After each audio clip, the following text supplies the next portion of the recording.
Let's call to order the Carroll County Commissioners meeting of November 13th, 2019. Would you join me in the pledge, please? I pledge allegiance to the flag of the United States of America and to the republic for which it stands, one nation, under God, indivisible, with liberty and justice for all.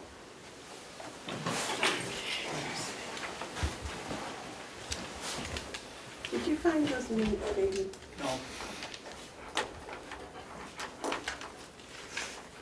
Did you read the minutes to last week on your internet? Did I what? Did you read last week's minutes? Last week's minutes? No. You got them on your phone? Yeah, somewhere. Did you read them? No. Okay. I thought they'd be printed out. Okay. I don't know why we do, ordinarily do. Well, Melissa's going to be a few minutes late, so we'll have to approve the minutes afterwards. Are there any media questions? Yes, David?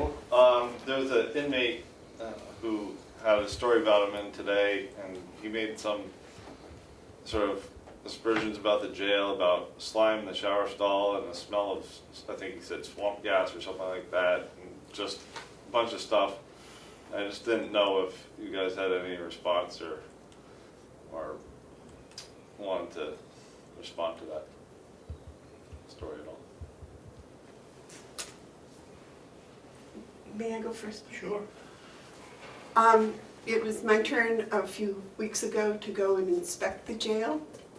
I walked and inspected all of the showers and the cells, etc. And I saw no slime and no swamp gas. A copy of my report is on file. As a matter of fact, I thought it was extremely clean. I mean, he said a lot of things, so, Well, that was just, take that with a grain of salt. that was my report from going over and checking out the cleanliness, etc. Thank you. And then, oh, sorry. David had something to say. Damon, I think we've been over this situation before. Why would you people print something in the paper that an inmate says there's mold and it's a swamp or whatever he says without going over and checking it? The ordinary person that doesn't know anything about our jail or that we inspect it, have we got a record when we do it and it's reported to the secretary, to the attorney general. Why don't you follow through and why don't you go from this meeting over to the jail and see for yourself if there's mildew and everything else he's claimed? It's ridiculous. You people are reporting the news as it's actually happening, not what somebody says so you can get your name in the paper. You had a follow-up question? Then I was also curious. I was just curious if Ken was back today, or if That's a personal issue. okay. And yeah, I would like to check out the report. How would I get that? I would suggest you speak with the superintendent at the jail Okay. and ask if you might have a tour. Okay. But is the report's publicly available? Yes, downstairs, Oh, and you get the Attorney General's office, Downstairs at the finance office. just downstairs in the county office. Yes. Okay, thank you. Any other Are media? you sure, Madam Chairman, it's there and that Jason doesn't have it in his office? Oh, I don't know. Let me correct. Jason, do you have it in your office or is it downstairs in the? You got both. Should be filed over here and Okay, good. Thank you. You must remember, it was written by a mathematician, not a wordsmith. Yes, sir. I would suggest that you should start something new. Once your report's done, bring it to the commission and maybe vote to accept it. That way it's publicly known that it's available and then you have it completed. Maybe I could read it aloud, too. Good, thank you. You're a mathematician. I can give you the numbers. Page 1 and 2. It's probably page 1, who, what, where, when, and why. Are there any other media questions? Okay, is there any public input? Yes, sir. Please state your name and the town for which you're from. Jason Henry, Town's Barnstead, but Superintendent of the jail. Good morning, Commissioners. I'm here to talk about MAT. Let me point out how disappointed I am that I have to speak in the public time frame. This is not how the county should be run. I'll give a little timeline of some things, because I asked to be on today for 10 a.m. October 30th, County Administrator asked for November 13th for a meeting on MAT. My guest got called into a federal court for voting rights issues and could not attend the initial meeting. Commissioner Bevard said they'll be too busy over the next few months to hear from the ACLU. Commissioner Bevard said that she was not interested in what the ACLU had to say. Commissioner McCarthy, I don't have a problem, they contact us, and County Administrator did let them know that ACLU had contacted him to be here on the 13th. The County Administrator also stated to the Commissioners that we usually don't stop anybody from coming to speak to the Commissioners. Commissioner Bevard responded with, ACLU missed their opportunity. November 7th at 1:45, I emailed Commissioner Bevard for me as the superintendent to be added to November 13, 2019 schedule 10 a.m. discuss MAT. I never received a response. On November 12th at 8:19, Commissioner... May I interrupt for that date, please? That would be November 7th. On November 12th at 8:19, Commissioner Bevard emailed outside agency to let them know that there was no MAT discussion on the 13th. As we're in the middle of budget season, and stated sorry you were not notified, but it was the front page of the news of the Conway Daily Sun. This indicates to me that Commissioner Bevard was very aware that several of my guests are going to be here today to discuss MAT. On November 12th at 8:35, I emailed Commissioner Bevard, again asked to be on the agenda for November 13th, 10 a.m. discuss MAT. I asked if this was a board decision. I never received a response. I do not know of any department heads that have been denied to speak to the Commissioners at a meeting. As a matter of fact, I have seen several departments, including my own, to be added the same day as Commissioner meetings.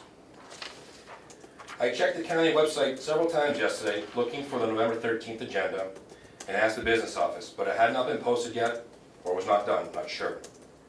The agenda came out at 4:08 p.m. and looking at the work session, there were no dedicated times for any of the sessions. I also noted several agenda items that were not budget related. As we said, we're too busy to meet because of budgets. I am again requesting to be placed on a schedule of 10 a.m. to discuss MAT, Medicaid assisted treatment. I need to clarify some of the points made in the paper over the past couple of weeks so you and the public have the correct information on Medicaid assisted treatment policies. Commissioner Bevard, you keep asking for facts, and I have experts coming today to speak along with people along that and what's going on in the country. Not just the ACLU, which you seem to take umbrage with, but others as well. This is a serious pressing issue and does impact the budget, so I'd hope you take the time to discuss this, as it does touch many people in the community. This treatment has the potential to help people recover and save their life. So I again am asking to be on at 10 a.m. to discuss Medicaid assisted treatment, as I do have outside people coming in, as was asked by the county administrator back then. So that's what I'm here for in public. It's a shame I have to do it in public. Thank you for your input. If you're not going to take a vote on it, then we'll be here waiting all day and doing the second public input. Is there any other public input? All right. If not, we will go on. Madam Chairman, Yes, sir. when do we get the chance to comment if somebody has some public input? Because frankly, I'd like to know when you two took the vote not to have the ACLU come in here. We did not say the ACLU could not come in. Yes, you did. We said that today we were going to be part of that budget push that we've been here every day doing, and that we would discuss this after we got the budget, which I believe was supposed to be done by this Friday. And that's what we're working on now, is trying to get the budget done. A, we haven't been working on the budget every single day. That's an exaggeration. And B, I made a motion last week to have the ACLU come in, and neither one of you would second it, so it died. So don't try to twist the story. The story is you two got together, or somebody did, and decided they weren't gonna come in here, and this is a board, not a dictatorship. Madam You Chair, were- can I say something? Please. For one thing, David, we didn't take a board vote. There was no board vote. And Amanda and I did not get together. We haven't even discussed it since our last meeting. So I'm sorry, but I think you're speaking out of turn about it was a board decision and it was the two of us. And the other thing, we have been working on the budget. I was here every day last week and so were you. And every day this week, Except except for Friday and except for the holiday. We've been working on budgets.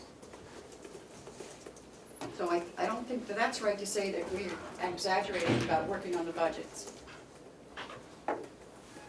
That's all I have to say. You're entitled to your opinion. Yes, as you are. Okay.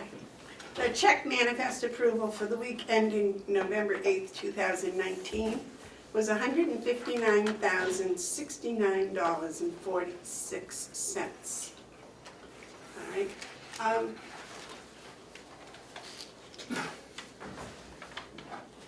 Bob, can we do the approval there that I was an oversight on my part?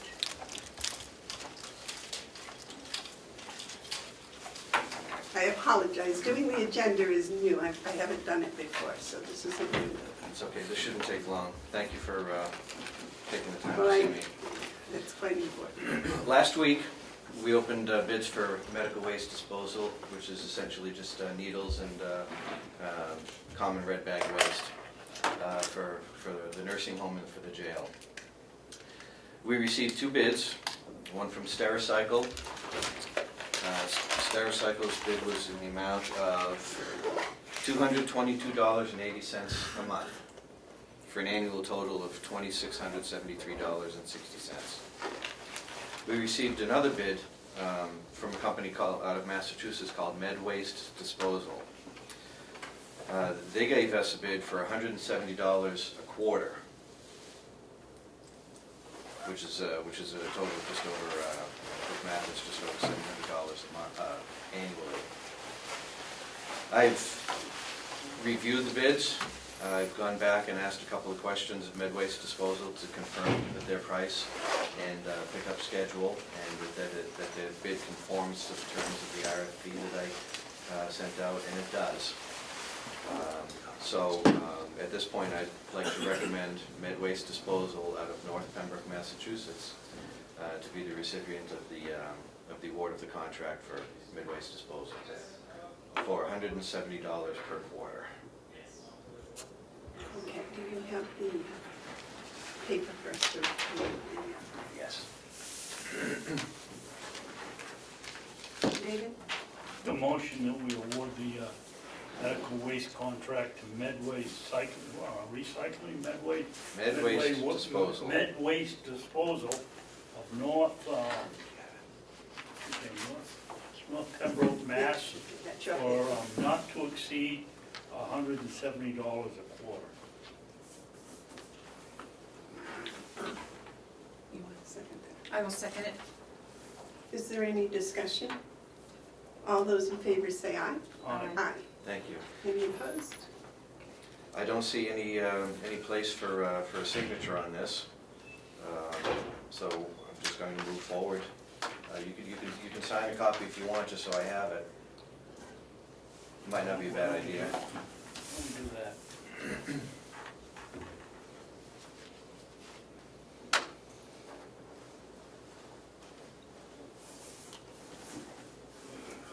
You just need her, Amanda's? Yeah, that's fine. Just- yes. Oops, sorry. If I go to general. It's a significant savings, Yes, that is, it's quite a difference. yeah. Did you have anything else for us? No, no. I know you have a busy day, I just as soon step out of the way. All right, thank you very much. Thank you.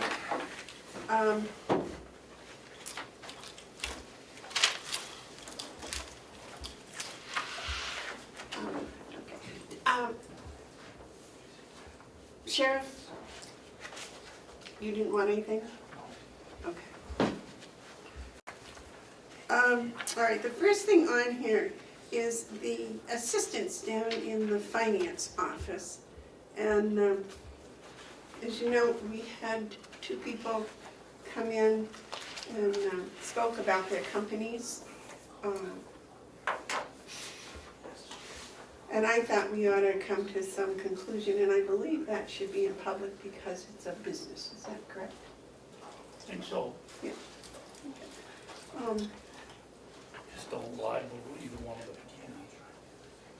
Well, I thought, are we in agreement that either one of those would be what we need? So, let somebody make a motion and then we can discuss it, because Okay, Jill, what is your recommendation? Well, just as an update, and I don't know if you're ready to use names or not, but, Well, we had a gentleman, we had a lady. yes, and there was a third person that we weren't able to talk to. But since then, there was also another firm that I had discussed with, that I had made mention of previously, that I wanted to make sure, and I did talk with the owners of that firm, and basically they are not up to date on municipal accounting at this time. However, they'd be happy to look into that and get up to date and then come back and talk with us if it's appropriate. So I've sort of ruled them out at this point. You know, I'm torn between the two that came in, because I think they both have good qualifications for what we're looking for, in my opinion. I think probably I would prefer the gentleman because of the cost standpoint. The lady did an excellent job, and I've known that person for a long time. I'm sure is extremely well qualified, but there was a substantial difference in the cost. So keeping an eye on the bottom line here, I think we can do just as well with the gentleman at the reduced, or at the lower cost, and that would be my recommendation. All right, do you have the name of the company? I do. It's Polotsky and Sanderson's. Okay, I believe I've given the commissioners copies of this information previously, of the three individuals. But would you care for the name? yeah, because I think that's Yeah. going to be, It's Scott Egan, who's the senior manager. The gentleman we spoke with, it's Plodzik,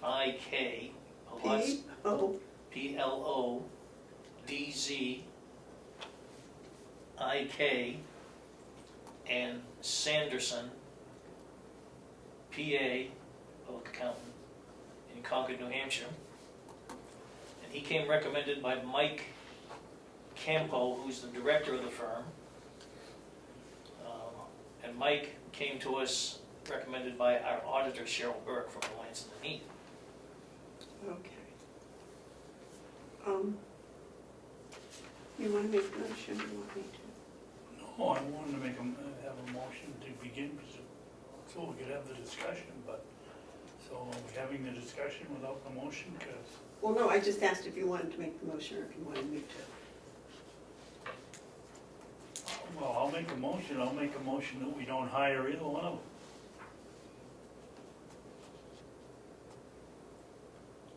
And if you'll second it, or if somebody will second it for discussion only, I'll tell you why.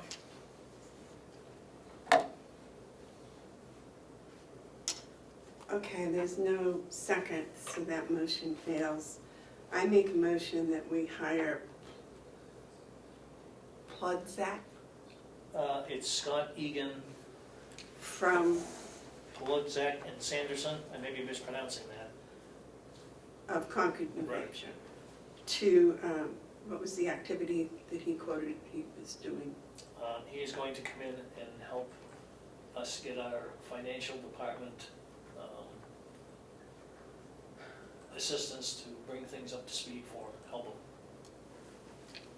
make some recommendations. Okay, so I make the motion that we hire Scott Egan from Plodzik and Sanderson's of Concord, New Hampshire, to come in and aid our finance department. Is there a second? I will second for discussion. All right. Now, we may have the discussion. David? My impression when we went looking for a person to help was going to be somebody that if, God help her, something happened to Kathy, the person could come in, step right in and take over the job for short-term, mid-term, and probably not long-term, but anyway. And that's what we went out looking for. This gentleman sat right there and said, no, that's not what he could do, and so did the other lady say, no, that, I'm not saying we don't need somebody to come in and get the process in order, but from what we wanted these people to do, both of them sat right here and said they couldn't do it. They said that's not how they set up. They picked the phone up and have them come down here for the day or 2 days or 3 days. They're on a schedule. He said that himself. But I was under the impression that for a short term, that he could supply somebody from their company. Did I misinterpret? Yes, Ken. If I may, sometimes my recollection may not be 100%, but there was that discussion, and I was under the impression that they could provide a person to come in. It wouldn't be them, but would be somebody from their office once this whole thing was put in place, should the need arise. That was my interpretation of it. And I do remember the lady saying that also. Karen? Yeah, I think that he said it would not necessarily be him. It would be for the initial, but. I also believe he said that, yeah, he would be available at a moment's notice, most generally. And I think I indicated too that he was, of all of them to reach, he was the easiest one because he answers his own cell phone. And he makes his own appointments. Yep. David? Yeah, I think either one of these people, if we put them in as a budget item and have them come and you know, employ them on a permanent, not a permanent basis, but on a job basis until it's completed, I think it would be very helpful. But I didn't see that either one of those people were giving us the indication that they could fill what we needed, and that's emergency help. Yes, Joe. If I may too, the other piece of this was, it was going to take either one of these people some time to understand our system. And so that process was going to take anywhere from 2 to 3 weeks to 30 to 60, perhaps even 90 days. Hopefully not that long, but in any event, they had to understand our system and what we were doing before they could obviously step in or have somebody step in. And I think that's one of the things that we were trying to accomplish, to make sure we had another person understanding our systems. That had the education and the Right. background that would be able to do it without upsetting the apple cart Right. down there by Right. asking someone to train them. Right. Right, David? I believe it was the woman that said that it would be simple, that you get the process, the steps going, and you follow the steps, and anybody could do it. Well, I don't think it's that simple.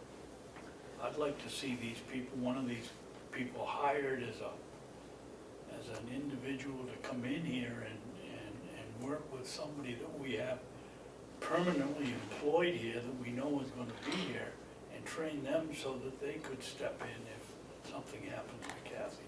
I'm gonna vote no, not because I don't think we need them, but I don't think this is I don't think we're approaching it correctly.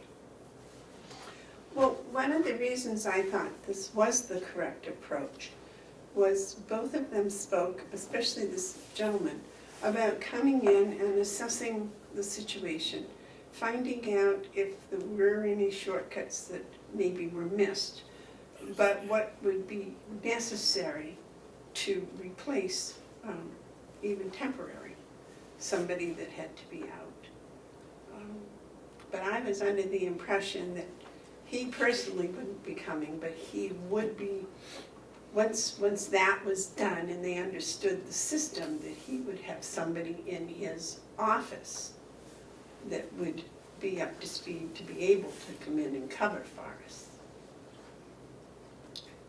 Sure, and I do believe that either one of them spoke about, which I'm big on, is having an SOP, which makes it easier if somebody is out, that if there's somebody that has any type of background, should be able to follow, and you know. And I believe that they were both going to do that for us, in conjunction with the people that are down there, so. SOP? Yeah, oh, I'm sorry, standard operating procedures. Yes, David.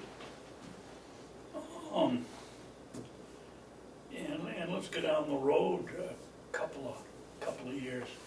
We bring somebody in and he said he was gonna take a while to train him at $90 or $100 an hour, or whatever it is. The person comes in here or stays here at his place of employment for 2 years and leaves. Now, what happens with are we gonna have to pay another one of his employees to learn the system so that they can come to work? Go ahead, If I Jim. may, the hourly rate was for the individual himself, not what I'll term as the sub-staff. He did indicate that the sub-staff would be a considerably less amount. I do not have that exact figure, obviously, because I don't know at what level we need. Would be nice to have an accountant-type person there, but I do agree that the SOP, the Standard Operating Procedure, I think is a very important piece of this, so that whomever and whatever can step in, flip open the manual and say, okay, this is what we gotta do to complete this. You know, something as simple today, this is a little off the subject, I still do not understand how a $30 million operation cannot print one check or have a manual process where we have to still go through everything in order to get one check. That just boggles my mind to some degree, but that's a whole other issue. My point is, I believe that we need to have, for lack of a better term, the SOP in layman's language so that anybody can reasonably understand it, and I think this is a step in the right direction to do that. As I said early on, it's going to be painful initially, and it's going to be costly initially, but I do think in the long run, the county's going to benefit from it. As far as funding for it, again, a little bit off the base, but it's my understanding that we had budgeted the funds for a HR person for the beginning of this year, and that person didn't start till the middle of the year or thereabouts, so we do have those funds available in the budget that could be transferred for this. So again, I apologize, but I seem to be pushing, but I've been wanting to do this for quite some time. So you think the funds are available to do it now, I this believe year? they are. I believe they are. It's an immediate situation at this point. I have not verified those actual dollars, but I do believe that it does exist. I also, and again, my recollection may not be all it could be, that when he was done with his whatever, that the staff he would supply to fill in wasn't going to be a large expense to train them. I didn't, excuse me, I didn't take it that way. I think you're right, Madam Chair, if I may. However, it certainly is an unknown, and I understand Commissioner Babson's concern for the cost of this, but as I indicated earlier on, I feel it's going to be painful initially, and it's going to be expensive initially, but I think long-term it's the right route. Terry? Sure. And it would be my hope that, and we go through this process and get the SOP, and that with maybe someone in there that can help cross-train the people that we have in there, Absolutely. that would be the end game for me. If they have the capabilities and can be cross-trained, and with an SOP, then we shouldn't have these problems about, you know, if somebody's out sick for a day, we can't do checks, or if somebody's out for a week, we can't do this, we can't do that. I think that's the goal, is to make sure that, you know, the 2 or 3 people that are down there can be cross-trained to do certain things, and we won't have that problem. Yes, Joe. I apologize, I agree with Commissioner McCarthy. I think cross-training is a very important tool in any operation. And I think we, unfortunately, while it's been tried, I know that there's a lot going on in the finance office with a short staff. And so I don't think the cross-training has been, I don't think there's been time for the cross-training. And I think, again, this is an important step in the right direction, and I think cross-training is a very important issue countywide here. David? Thank you, Madam Chairman. Madam Chairman, I'm gonna vote no on the motion, but maybe I'll make another motion that we, well, I won't lose because it's 2-1, but I think we're going in the wrong direction. I think we should have either one of these gentlemen or lady, come in here and help us set up and do just what Joe's talking about. And that we should also hire another person that's going to be here full-time in the office as the aide, or whatever you want to call him. I think we're taking the wrong approach is what it comes down to. Oh, okay. Just a minute, Joe. I agree that we need another person in the office, and I think that that's an excellent suggestion. But I'd like to get this bit first, and then we can talk about the other person. And for cross-training, it would be, I think, excellent, because it just is too much for 3 people to do, I believe. We need one of these 2 individuals to set up a process of cross-training this. I mean, the only thing we're differing on is the approach to it. You know, we all agree we need one. It's just how we're gonna go about it. Yes, Joe? Excuse me, it would be my hope, and certainly if the decision is made to do this, whoever that person is going to be, I would have a discussion with them myself about this cross-training, with the end game potentially being a recommendation of somebody to come in as one of our staff, period. Not necessarily out of their firm, but I know in that community they have recollections and know folks. The idealistic thing would be somebody right out of accounting school, if you will, that would have a background or starting to get a background in municipal funding and financing. And so I think that's a win-win. That's my proverbial wish list. Whether that happens, I don't know, but I agree with Commissioner Babson about, yeah, we do need that, and everybody, we do need that other person, but that other person has to be a qualified person. And I'm not saying our people are not qualified, I'm thinking that our people are just overworked at this point. I think we're all in basic agreement. It's just the method of getting there that seems to be different.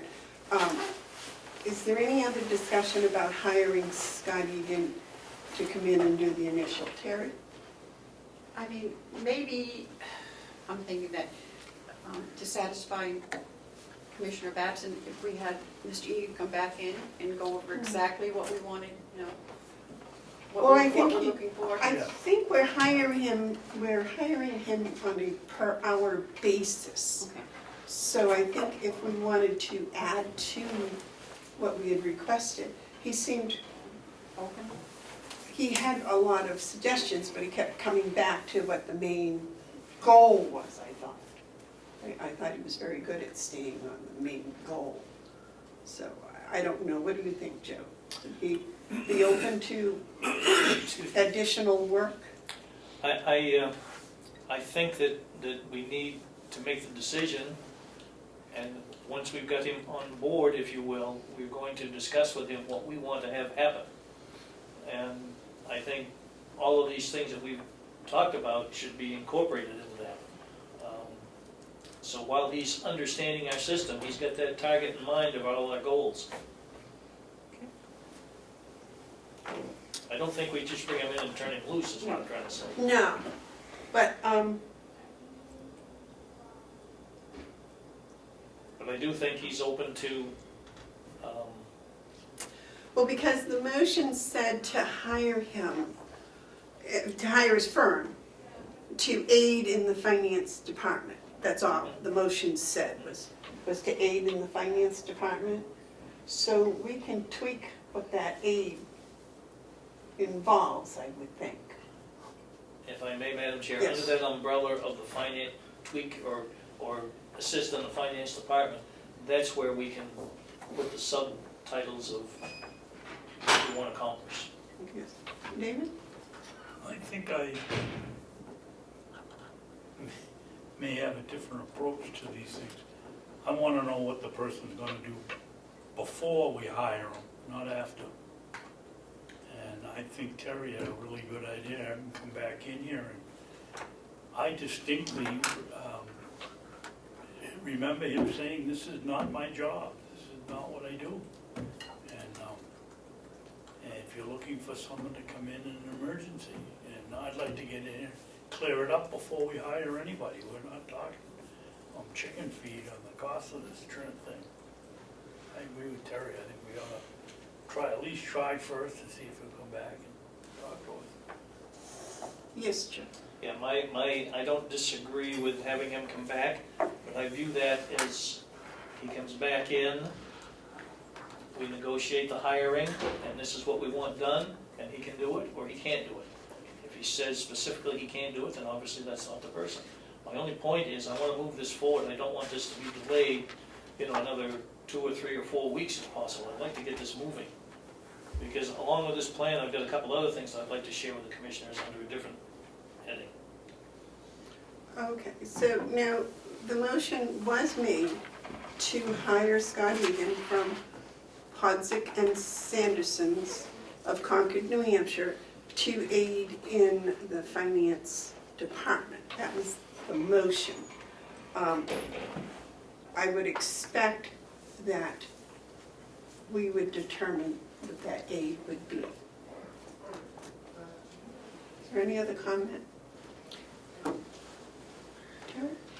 I understand that we want to get this going, and I think that we can go ahead and because he is hourly, so there's nothing, and there's no contract. So if he comes in at our initial meeting, and he says, no, I can't do this or do that, then it's, We move on to the we next do step. move on to the next. But for time-wise, I think that we should go ahead and set up, make the motion that we will hire him and have him come in and go through all that, and it either goes or it doesn't go when he comes in. I mean, that's, I think we might, you had trouble getting them to come in the first time. Well, Because it was yeah. it's a trip and it cost money and we didn't pay him anything to come in. Yeah. So I think if he knows he's going to be hired, if he meets all the requirements, I think that would be more apt to come, I think. Okay. Just keep in mind, too, this individual does a lot of auditing yeah, of local agencies, including the town of Ossipee. So it's not that we are dealing with a complete unknown, but I think what we're dealing with is perhaps a bit of unknown as to how we want this done. And can they accomplish that? David? Joe, did he say he did it or his firm did it? I thought he said his firm did it. It's under the heading of the firm, but I think he was the one that came into the town of Ossipee. Oh, I think, I just have to confirm that to be There's sure. something rings a bell, but Yeah. he did say that. right. Any more discussion? Okay. All those in favor of the motion say aye. Aye. Those opposed? Opposed. Motion passes. Joe, would you contact him and see at his earliest convenience that he could come in and we could talk about it? And I don't know we'll have to, I'll try and get it set up for the next Wednesday's commissioners meeting. very good. Thank you very much. Just, David? Well, if he's gonna come in, and you people feel that by telling him he's got the job, that he'll come in, is he gonna start charging us to come in and hear what we say, or is he gonna come in gratis? Well, I would hope we can get him to come gratis for this session. And that's when Joe's we- pretty good at that. And that's when we announce that to it's public now, we can read the tape, that we want to hire him, subject to A, B, C, and D. Right. I would ask the commissioners to have A, B, C, and D ready. Okay. I thought that it should be public, and so did David, and so did Terry, so, because it's not an individual we were hiring, it's a firm. All right. I do have some, if I may, Madam Chair, I do have some other things. Would you like me to hold that till we get to the tail end here, or has to do with treasurer type things? Okay, It's off this subject though. all right, yes. David, do you want to make the motion about hiring another person now? Or do you want to wait until we're doing the budget? Have we looked at the finance, this budget? I think I'd like to make a motion that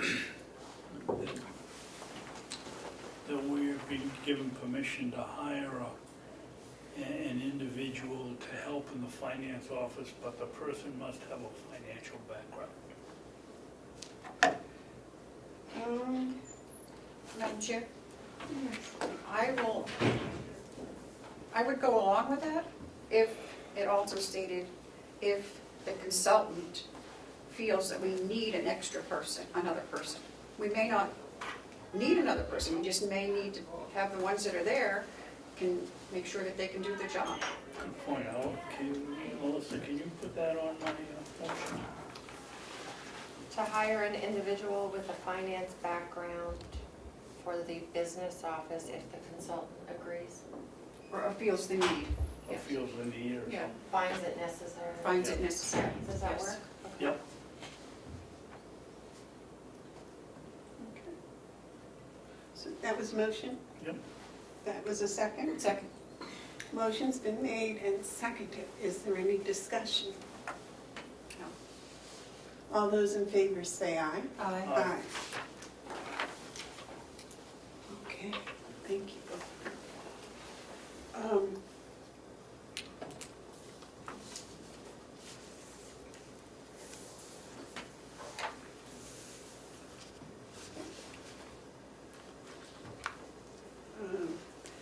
I'm just going to put in my notes, educated.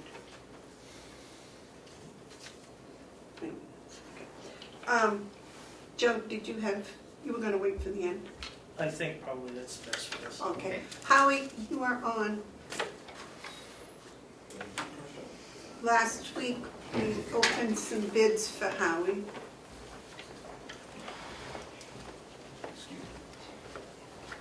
Morning, Howard. Good morning, Commissioners.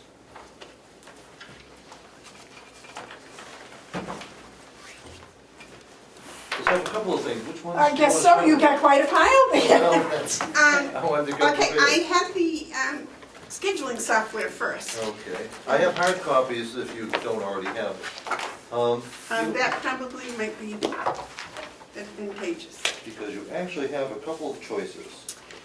It seems you had done some work at negotiating. Well, Mr. that's- Babson is teaching everyone to be very good Well, negotiators. you never take the first offer, and the leverage that we have in this situation is that this is November. Salespeople like to close up their years. Yeah. So essentially what I negotiated is, well, we can defer until January, or we can do something now. Well, if we do something now, we can save $2,500. Okay. And Paula thinks it's and essentially what it's doing, instead of being billed quarterly, we'd be billed semi-annually. And, you know, to pay 3 months early and save $2,500 a year seems like a pretty good deal. All right, now I have a very direct question for you. Okay? The people that have been doing the scheduling by hand Candace. have played with this software, and Correct. they are happy with it? They are, in fact, you know, of course, there's a little bit of trepidation about embracing something new, but it's not just Candace, it's also been Patty and Sue that have been very involved, because 80% is nursing. What Sue was particularly impressed with Von Shift is they're the only ones that can do schedule out a year, build in who worked what day, and generate different kind of reports. But the heart of it is, You know, right now Candace has to call people and leave a message. Young people, I'm generalizing horribly, but young people don't use phones like the rest of us older people do. They use text. Yeah. On shift allows us to text a message to everybody at the same time, not wait for one person to get back, and it should greatly simplify things. Now, on shift will say that it'll pay for themselves and just what it'll save us in overtime. That sounds a little bit rosy to me. I'm hopeful of that. That would be nice, but I don't. That'll have to be proven. Okay, but the ladies are, the professional people that are gonna deal with this are completely on board with getting it. The only problem they have with this right now is that on shift is saying they can't start till February. Confidentially, they've told me that they can do it sooner, but they didn't want to overpromise and underdeliver. But if there's a thing that Candace and Sue and Patty are concerned about is it can't start soon enough. Excellent. In fact, my secret hope is if signed today, that I'd love to see a January 1st implementation, because a lot of things work out better when you can start the calendar year. Right, get it done. All right, David, you have questions for Howie on this one? No, I've watched Candace do work on her Excel spreadsheet. It's painful. Yeah. And the time part where she has to wait for calls for people to call back, the way this is set up, the first person that answers the text automatically goes onto the schedule. They'll also be able to see on their phone what their schedule is. They can trade things. It puts the staff member in control with supervision by Sue for how much they can change. It puts them back in control. Excellent. Terry, you have any questions? Yeah, where does the $2,500 savings come in? That is on option 2. Second You'll see that the new customer training under budget Okay, is so 0. that's what they're doing, they're waiving that Exactly. $2,500? And on 1, it's 2,500. So that's how they essentially sneak us the savings, Wow. is they just don't charge us for what they would have charged us for initial training.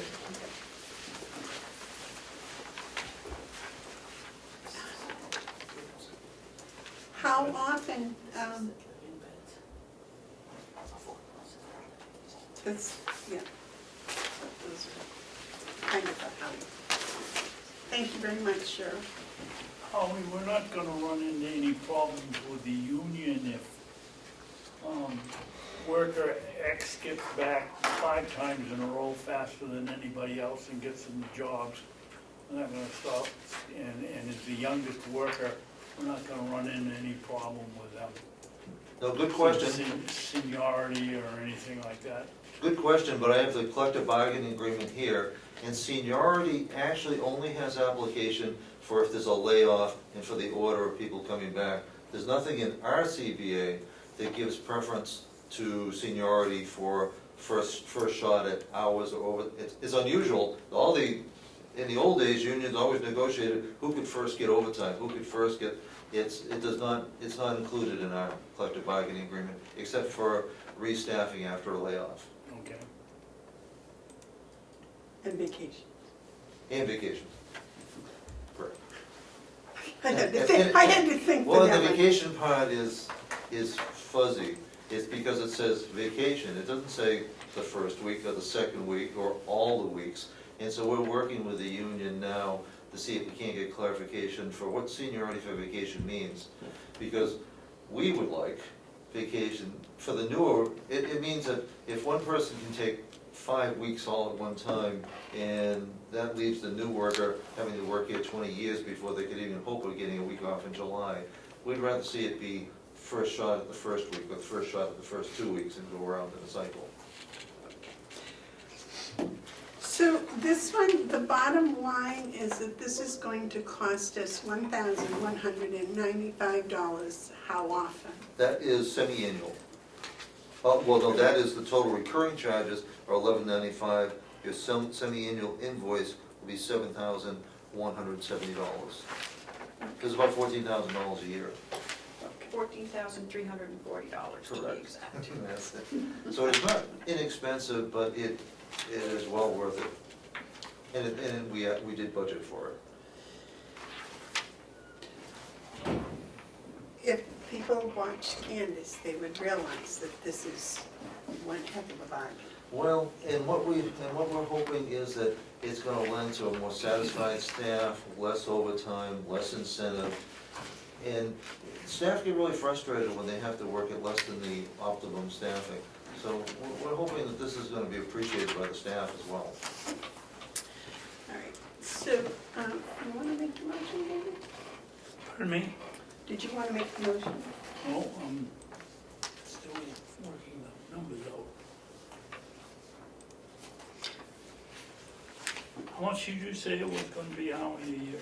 A year is gonna be $14,340, What thanks am to I the math doing done by Commissioner McCarthy. What am I doing wrong? It's $1,900 or $1,195 is recurring. That is the charge per, and they don't do it well, so I'm not really defending them. That is the cost, recurring cost per month that is billed either quarterly or semi-annually, which makes it confusing. So, well then what's the $7,500? I mean, 7,100, That is, 7,170. That's if you pay it semi-annually, you have 2 payments a year.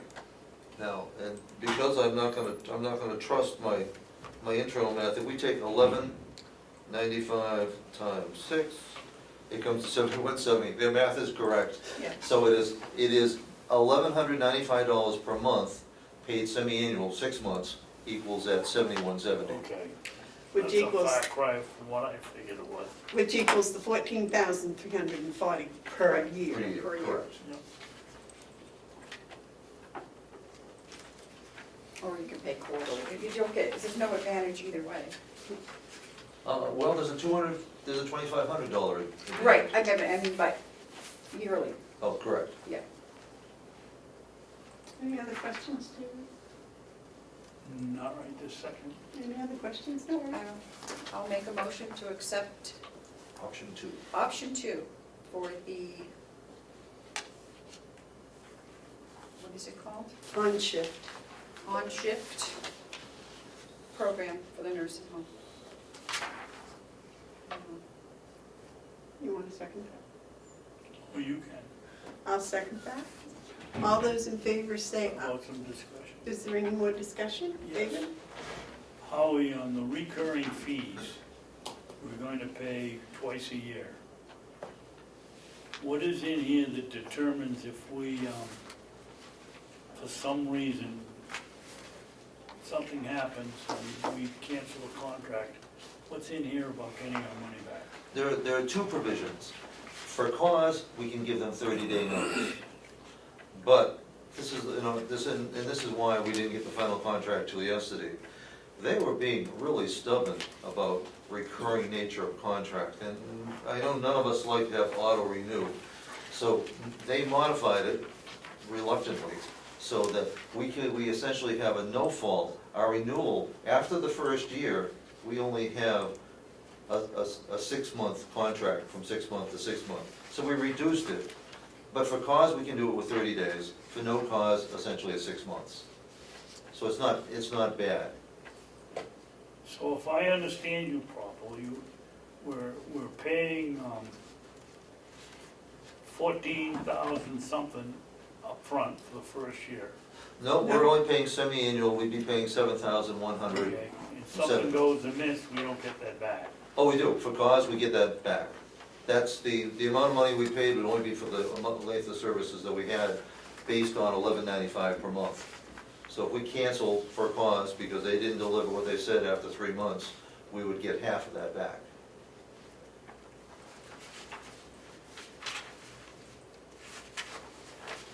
Is there a section in this contract that talks about that? That would be, I'm thinking section 10, but let me I check. think it's on page like 6. Non-payment or suspension. Section 12, termination for cause. Either party may terminate if the other party breaches any material term of this agreement and fails to cure such breach within 30 days.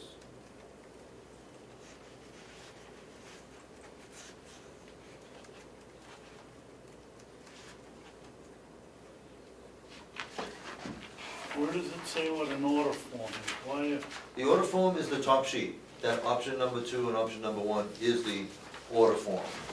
okay. So this agreement continues in effect until the order form or this contract for 6 months is filled, is that correct? Correct, and that's noted under special terms on that top sheet. Customer will have a 6-month auto renewal term after the initial 12-month term.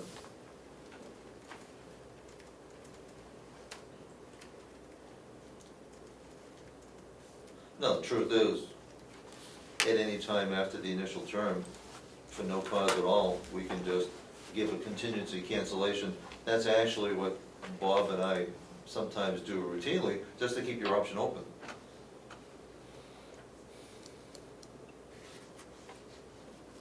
So we're signing an agreement for a year, and then after that, every 6 months. Correct. Okay.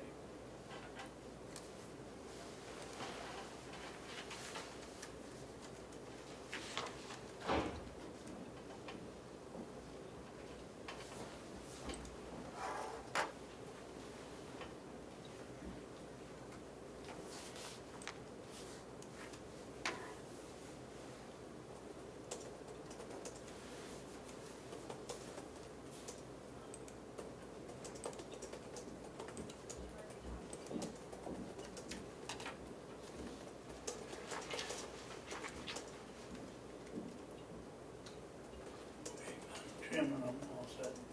Okay, I'd like to make an amendment that the chairman can sign the contract. Didn't see that, I put it in there, sorry. That's right. You want to second that? I will second that. Okay, we're just voting on the amendment. All those in favor of the amendment, say aye. Aye. Aye. Okay, now for the contract. The motion's been made and seconded. All those in favor of on shift, option 2, say aye. Aye. Aye. Those opposed? You got the original? You had, in fact, they're all originals. Oh, well, I've already written all of them. Well, I have a clean one for you. Madam Chairman, Yes, sir. before you sign anything, Yes, sir. we've been through this before on other contracts. This agreement shall be governed by Ohio law. We've always said it should be New Hampshire law. And having been on the prevailing side, I will make a motion that we reconsider this issue.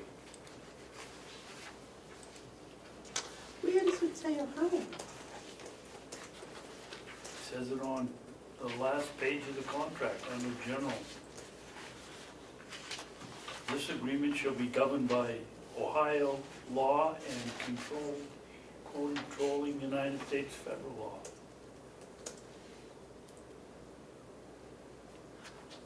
Madam Chair, Yeah. I would suggest then, in light of Commissioner Babson's comment, to, move the acceptance and your approval to sign the contract contingent on on-shift agreeing to the singular change to make New Hampshire that it should be governed by New Hampshire law. And that gives me a great A little deal, more leverage. that gives me tremendous leverage. If you want it, you do it. It's not theoretical, it's not negotiating. The commissioners will have decided, and if they make the change, it'll be done. If not, it might not be a deal. Melissa, can you add that to the original motion? Nobody seconded the motion. I think you have to reconsider and do it again. Well, you said to reconsider, no one. Did I you was on the prevailing side, so I made the motion to reconsider. Oh, okay. Would you like to Nobody- second the motion to Oh. reconsider? I'll second. Okay. And then the motion to reconsider, all those in favor say aye. Aye. Aye. I'll make a motion that we award the contract to On Shift of Cleveland, Ohio for $1,400 and something dollars. What's the figure? 14,000. 14,000 $340. and $340 for the first year.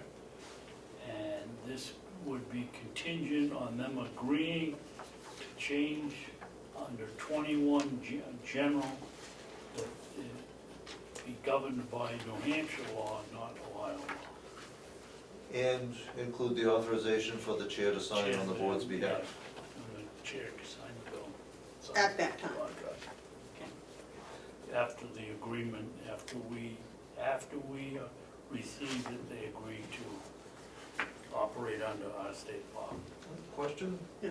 Because I thought the intent was to sign it now, but only to release it if it's contingent on them doing it. That would Right. that would keep it from having to come back to the board meeting. Well, no, they won't change it, if they've authorized me to sign it, as soon as you get it in writing, I'll come right over and sign it. fair enough. Okay, there. Was there a second to Second. David's motion? I just have a procedural question. The first motion that was on the table, when we reconsidered it, does that take it off the table? When was it on the table? No, the first motion was to sign it, and then you asked to reconsider it. Right. So does that take the first motion off the table? It- And now the second When motion? we take into vote, then it scrubs them. Okay, that was just my procedural But question. it should show in the minutes that it was Reconsider. reconsidered. Okay. So, Melissa, would you read back the motion that's on the table now, please? Sorry, I'm writing it out. I think I captured it all. To award I need the name of the city. You said the name of the city. Was it Cleveland? Cleveland, Ohio. Thank you. Award the contract to On Shift of Cleveland, Ohio for the nursing home scheduling software for $14,300 contingent on correcting under general number 21 to state New Hampshire law with authorization for the chairman to sign. Except it's $340. 340, thank you. Does that capture it, Commissioner Robson? Yeah. Thank you.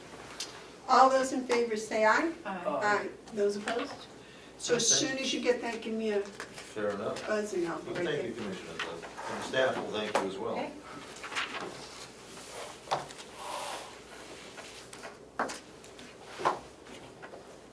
Okay, now while you're here, we apparently have bids. That is good to hear, 'cause You had not seen them? I have not seen or heard, I know that, I've been told by one person that they wouldn't be submitting, but I don't know who was submitting. Okay, these are bids submitted for the consultant for affordable assisted living. Yeah. Better than I do.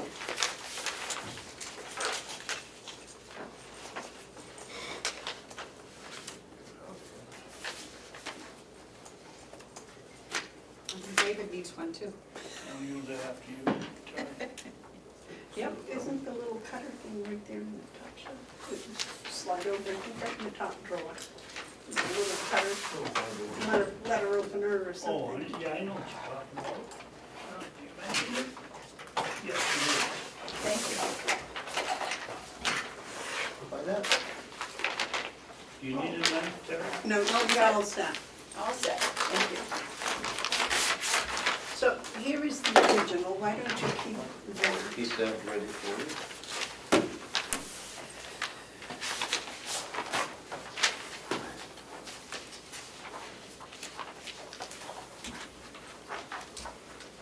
I'm sorry to see that there's only two that have come back, but I'm glad we have at least a There's couple. one for David, one for Howie. You got a couple extras? I'll give Howie the couple extras.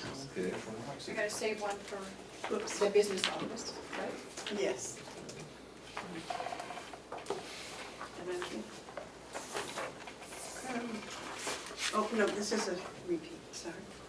we need one for the business office, or I guess Howie can make sure. I'll be sure. This Thank you. is the second.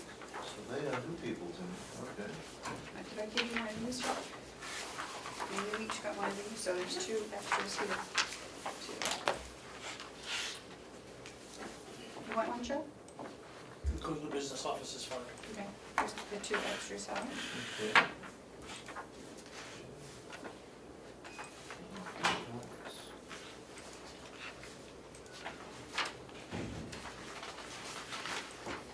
Is this Roxy, that's the first one voted, wasn't it? Correct. But we didn't go forward with it, even though she was selected.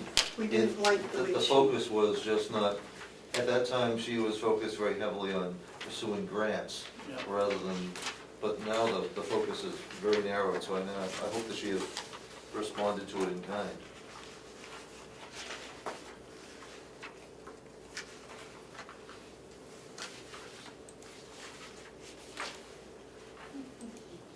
What's interesting about this is really more of a request for qualifications, because it isn't for who can do it the least, for the least money. We've already appropriated how much money it is. It's really a matter of who can give us the greatest value for that money. A nice picture of you in the quote. There's pictures in the quotes. Yeah, Yep. There's pictures in the quotes. Next to last page.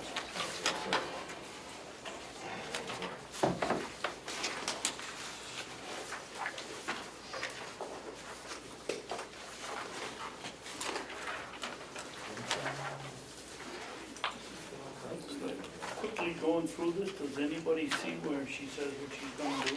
Page 4. Page 4? Which one? Okay. So this is included. Oh, what she's gonna do with the cost. The cost is 25, so we already know that, that's what we put it out.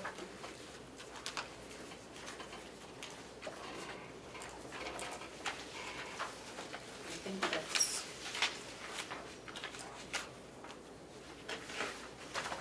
I think it starts on page 3, what she's going to do.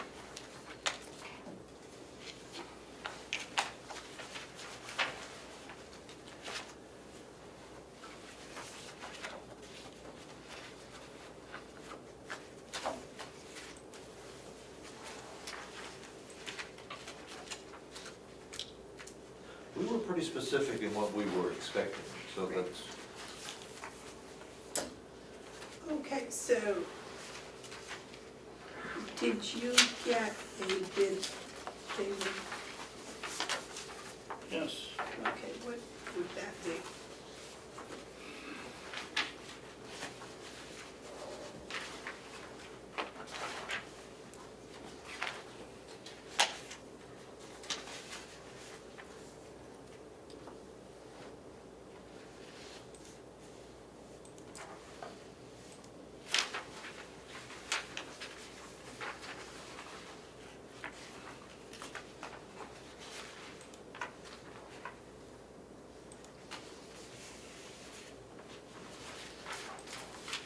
You see where she, Jesus,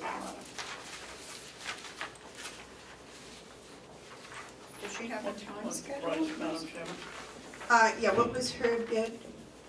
The RS Consulting, is that the one you opened up? Hers is 25,000. Okay, and Terry, what was yours? I had this We one. only have two. Well, they're both for 20. oh yeah, the same, No. that's they both knew the amount that had been Oh, okay. appropriated. Well, I have the ground floor partners, did you do that? You opened that one, right, David? Yes, Okay. that's 18,500. They're not Okay. both the same. So I guess the apparent low bidder would be 18,500, but I think with all of this involved, that we should send it right back to Howie and let you digest everything. And if you would come back when you have figured out if they're all offering the same thing, how you would want and what you need. Definitely, because the ground floor partners are new, they're apparently out of Chicago. Yeah. And where is the other one from? Roxy's out of Whitefield. Oh, okay, so she knows. Community, but, yes, David. Is this the appropriate time talk about our procedure on opening these bids? Because I'd like to have a short discussion on it. Well, I think we probably ought to look at what the policy is and then see about changing the policy. It really hasn't done, it isn't with the policy, it's the action we take. Well, okay, what would you Well, like to first of all, I'd like to know, you know, we never had this, the apparent winner is until Mark Hunsel came here and got on his high horse on these bids. We never did that. We turned it over to the person and gave it to him. I think this is a really good example of why we should not continue that policy. Because there's so many variables in this quote, it isn't fair to say, I don't think somebody is the apparent winner. I mean, one is 25,000, one is 18,500. Who knows whether either one of these are, yes, they're going by what we asked for the bid, but that can be interpreted dozens of ways. And I don't see what's gained by saying the apparent winner is such and such. Is there a law, government? That's what I'm asking you. We knew, We have a policy opening bids, but I didn't. that was because of Mark Hunsel. That was not because of any law that I know of. And maybe there is a law, but I don't, I've never heard of it. I think it was something that was done up in Conway, probably on the school board or the selectmen or someplace. Well, I would Or suggest. maybe it is a law, but I think all I'm saying is, at some time, I think we ought to have a discussion whether we continue that action or not. Well, I think first, maybe if you just investigate to see if there is some law, and then if not, just we can do a policy change. Or we certainly can discuss the policy and change it if we see fit. That's all I wanted to say. Madam Chair? Yes. I want to speak to actually thinking that the policy we have is a good one for self-protection. If I had the bids come directly to me and came to you with the one that I wanted, it could have the appearance that I know this person or that it works something separately. The idea of the opening of the bids is for it to be impartial, for you to be involved. You approve the request for proposal, you open the bids. It protects us as department heads from any appearance of wrongdoing, because it keeps it public, it's in front of the camera. Especially if you had two local contractors that were worried about who got the bid and who didn't. It was public.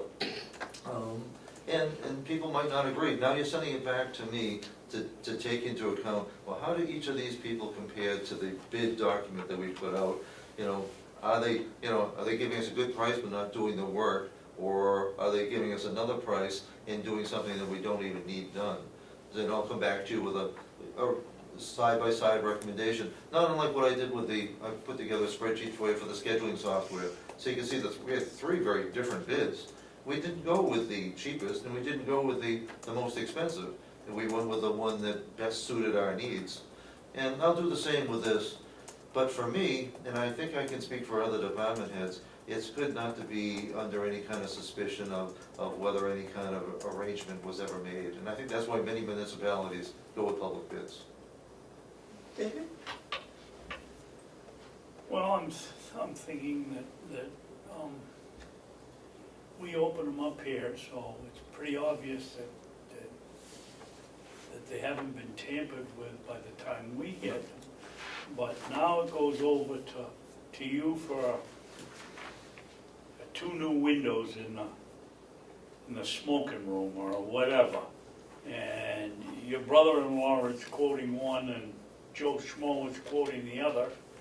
And it comes back and we don't take the low bidder. What's the difference? Well, at least they know it's not rigged. At least then at that Why? point, How do they know you can that? question, because if I don't come back to you with a low bid, I have to prove to you why not. Why is it in the best interest of the county to not take the low bid? And the burden is on me, and rightfully so, to show you that. But if I arrange it the low bid before it ever gets to you and me, because of favoring a given vendor or contractor, that's where, not in the past here, but when you start talking about government contracts, that's where the biggest suspicion has always been. The only reason I can see for continuing the way we're going is that the bidders all know, because I don't believe we send anything back to anybody that's bid on anything saying, thank you for your bid. We're sorry you were high, these were the prices we got.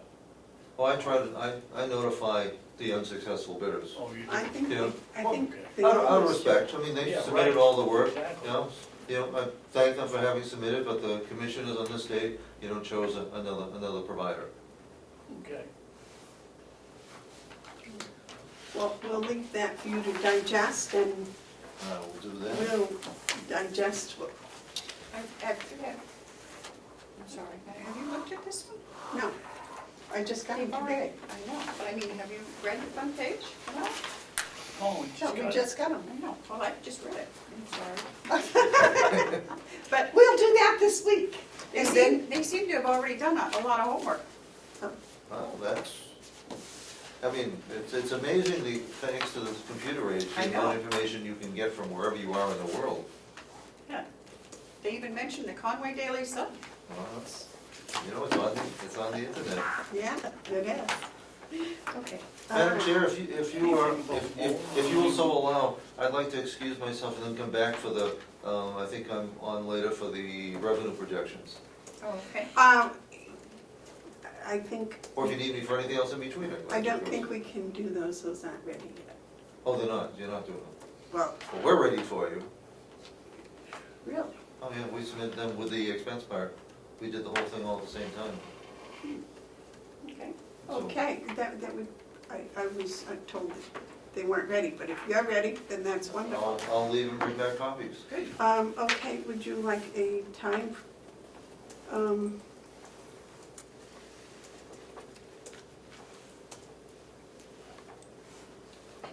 Well, I'm thinking maybe, It's all done, so it's just a matter of the time it takes me to get there and come back. maybe that's about all the time we'll need, yeah. Okay, I will.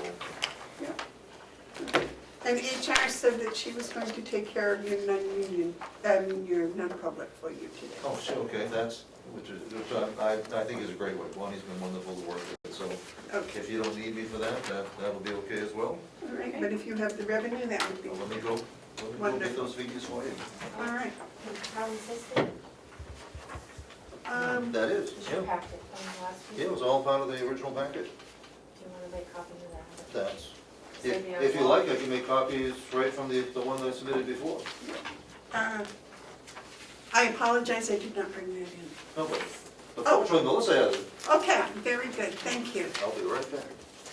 Okay, when you go by Bonnie's office, would you tell her we're ready for the HR assistant job description? Will do. I told her I didn't have times on here. Talk about this one first, do you have time? The sheriff's bid? I don't know, union negotiations, I don't know. Right, David wanted to go. right. That's right, the sheriff's union negotiations is next. it's, I mean, maybe I'm old school, but set up a meeting and then don't show up. The first union negotiation, they didn't come in, it was at 11 o'clock, they showed up at 11:20. And I've got my work and I've left home to come up here and be part of the negotiation. Yesterday, there was a confusion because the balloon was being used by the delegation. I don't know why it's my job to find a room to hold the sheriff's negotiation, but I did. And from that point on, it got screwed up. They were again, after 12 minutes of sitting over there and waiting, I came here and didn't go to the meeting. I think that, I don't know what to say. I believe if you say you're gonna be somewhere at 8:30, you're there at 8:30, you're not there at 8:30 27. And I'm just sick of, you know, and then I got a lot of baloney about, well, they were doing police work. Well, if police work, they're out on the road, if they're doing their paperwork, they know they have the meeting, they can schedule it around it. I mean, it's not, it's rude. If you set up something, you should be there and do it. And I guess I'll give them one more chance. If they're late the next one, I'm gonna stop going. Okay, I guess I need some clarification. Was it the negotiation team from the county that was late, or was it the negotiation team from the union that was late? Both. But there was some confusion because I called Cheryl and she told Laura to call and make sure we had the room at, one of the rooms at the nursing home. And at that point it got screwed up. I assumed, which I shouldn't have done, that one of them would call the sheriff's department and say we're meeting in the little room, but they didn't. And so when I went over there at 1:30, I said to Sasha, please call them and tell them that we're meeting, we have a room here, and call. And she did, and they said they were on their way over, and they arrived 10 or 12 minutes later, and as I was coming back here.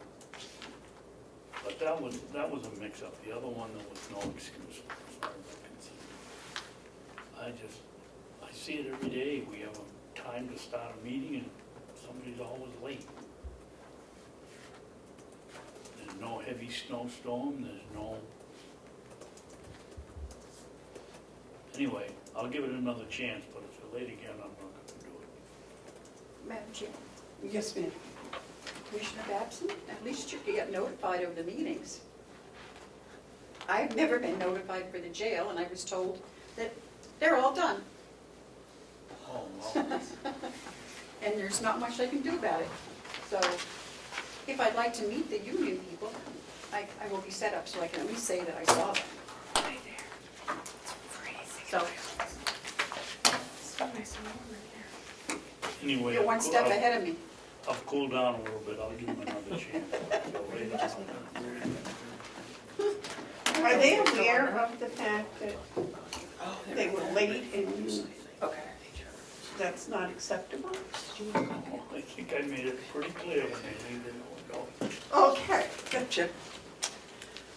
Okay, Bonnie, next on the agenda is the job description for the HR vacancy.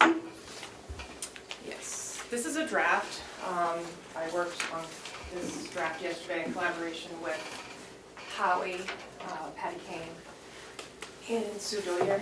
I'm sorry. Sorry about that.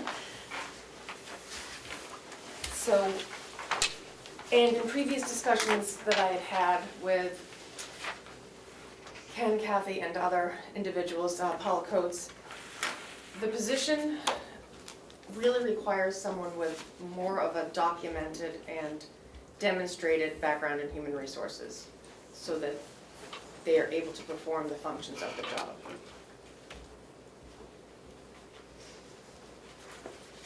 So more like an assistant director? No, generalist. So a generalist is not an assistant on the entry-level side. A generalist is more as someone that's had 3 to 5 years experience in human resources and has the ability to act autonomously, but also under the direction and guidance of myself. And as needed with county administrator, the finance director, and the Mountain View administrator, Howie. It would just be a higher level of experience, so there would be,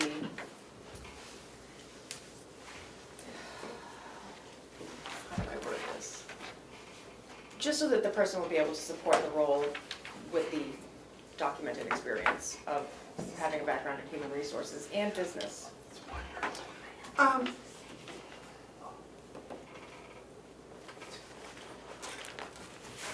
Would they be cross-trainable for the HR director also? They would be cross-trainable as a backup for myself and as the payroll coordinator, which I put in there.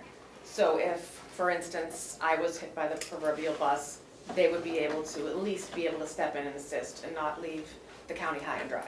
And same thing with the payroll coordinators. Say she wants to go on a vacation for a week, we would have somebody that would be able to maintain and manage the payroll function. Okay, that makes perfect sense to me. It's just a way of also mitigating any risk that we won't have someone Right. trained. Okay, so where is that in here? This is kind of lengthy, but I wanted to make sure we covered everything. And it can be drilled down a little bit. Order, Madam Chairman. Yes? Can we postpone this discussion till next week? We just were handed this a minute ago, and it's pretty lengthy, and I don't wanna make any decisions on anything that I. I wasn't planning on making any decisions, I was just looking at what, I was taking this as her suggestions, and Yeah, it's a group of people that she's been working with. That's why I was just asking for those particular points and where they were here, so And I put draft on it as well. if that would be all right, just Yeah, a that's few minutes and then. One of them, no decisions made. But I was asking, where does it say that they'll be able to be your backup cross-training? Well, it doesn't say specifically, but I could add that. I did put, yeah, under secondary functions, I did put in several spots where they would be able to assist. And that can be reworded.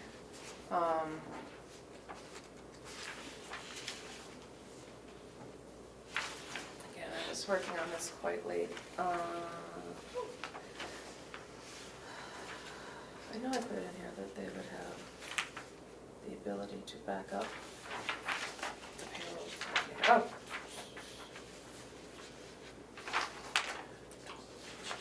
Is it? Yeah, well, that's just the general responsibilities, but I know I put a line in here that said, can't provide backup. If perhaps I did not include that statement, I will add it. For both Both payroll- HR and payroll, correct. I can actually word it, as you said too, as cross-trained to be able to support and be as a backup in both roles, should the need arise.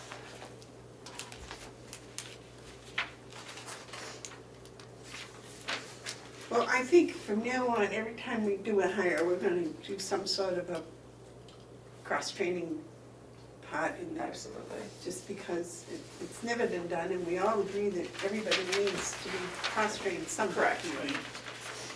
Correct? Yes.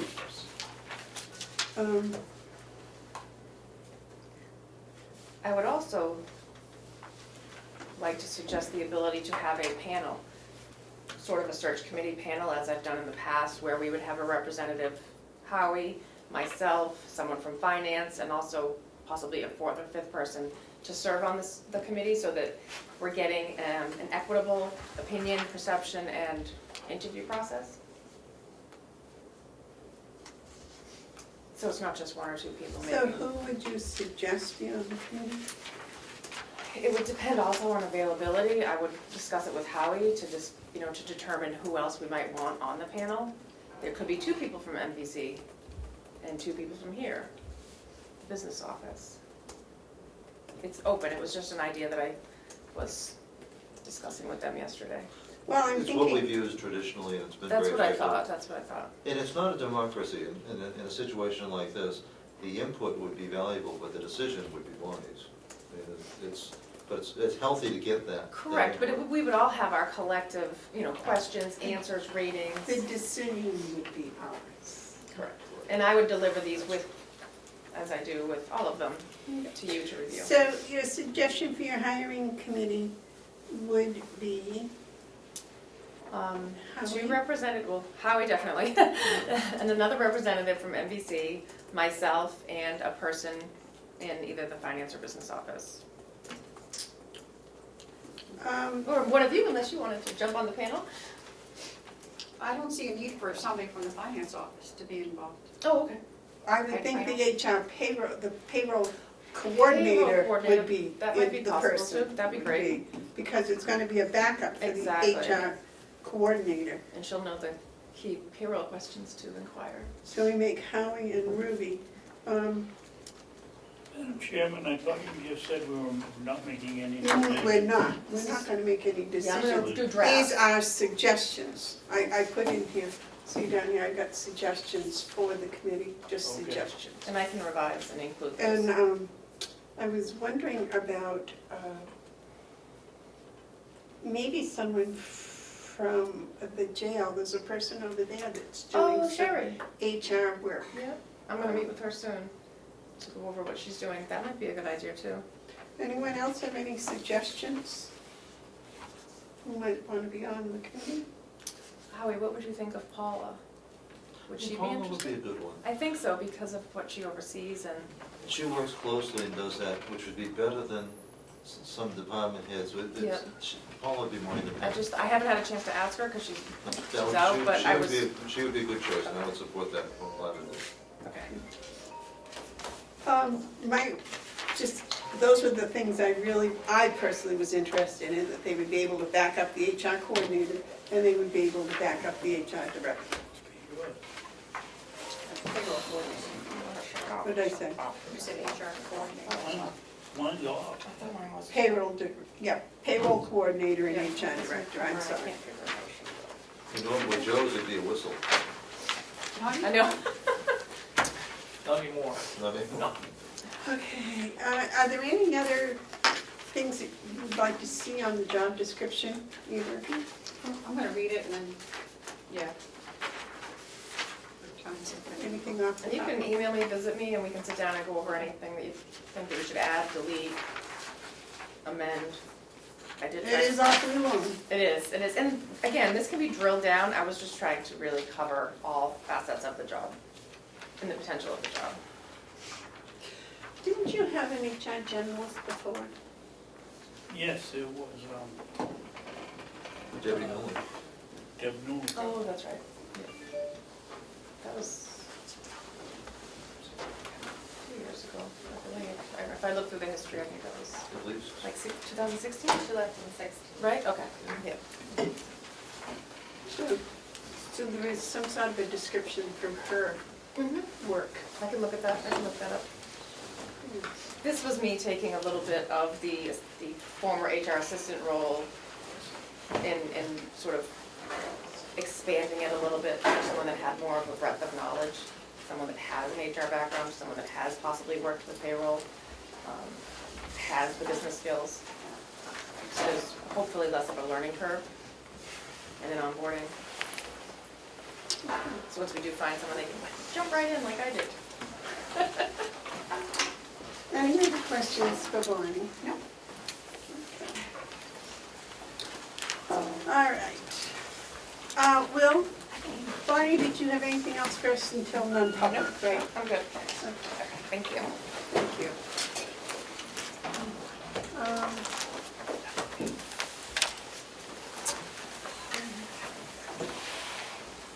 Will? Did you have anything else besides the skid steer? No, I just saw that on the agenda and I wasn't sure what time you folks were talking about and I wanted to be able to come up and listen. Well, come right up and join us here. This was just a little fill-in before Howard's revenue. Yesterday, the delegation, executive committee did not sign the line item transfer for the skid steer. Okay. Their complaint, or I guess their question that I didn't have an answer for, which I apologize, was the weight of the skid steer and whether it would damage the concrete sidewalk or not. I don't think it's gonna damage the concrete sidewalk. We have rubber track machine that we're getting, so it leaves an extremely light footprint per pound, square inch per pounds. I don't think that was their concern, though, it was, whether we were gonna damage it, the surface, whether the sidewalk would hold the skid steer up, which I thought was a no-brainer, but they caught us off guard. Yeah, I mean, I can check on the weight, but I don't think, How, it's not that heavy. no, it's not that heavy and it's, that sidewalk's pretty thick. So, I mean, I'm not concerned about that at all, or otherwise I wouldn't suggest this idea. but I can definitely get a weight if that's what, you know, what they're looking for. And then also, I think not only it's important about the weight, but how it's transferred, you know, because you can have something that's heavy, but if it's transferred in multiple areas, it's gonna put less pressure on whatever you're driving on. And I know those are extremely low, and that's part of the reason why I went with the track, rubber track, because if we want to use it on the lawns and such, we're going to leave a lot less of a print than we are with a wheeled machine, which is going to put more, you know, weight on it. So, I mean, if that's what they would like me to get as a weight on that, and the distribution, I can definitely give the salesman a call and get that information. Okay, and you might wanna, speak with Bob, because they had quoted Bob about something, I don't know, you might wanna watch the tape. But that was their biggest concern, was the sidewalk and what it would do or not do. They quote on Something about, he got the broom thing because it was lighter. Oh, yes, they did. They said that was the reason they got it, was it was lighter than Skid steer. yeah. Madam Chair, I think, Will, if you can get all that information together, Yes. then I think they did agree that, I think they're meeting again next week. Okay, So if you can get that, maybe we can even send it to them, sure, I could probably. because I know it's time. Yep, So it's I sensitive. probably, the weight of the machine and its distribution, if I Right. can get a hold of the guy today, I can get that back to you folks today And probably. maybe Bob, how thick is their concrete and all Yeah, that, everything. and the weight that the concrete would take, things of that nature. I apologize, I just was not prepared for that question. I don't think you need to apologize. I don't think anybody would. You know what? Sure. Okay. Is there anything else that you needed from me as far as? No, that was all, I just wanted to tell you about Okay, I appreciate that, and I'll get on that and try to have an answer before you leave for the day. If I can Okay. get a hold of the gentleman. that. Oh, that would, excellent. Do you have your phone number? No.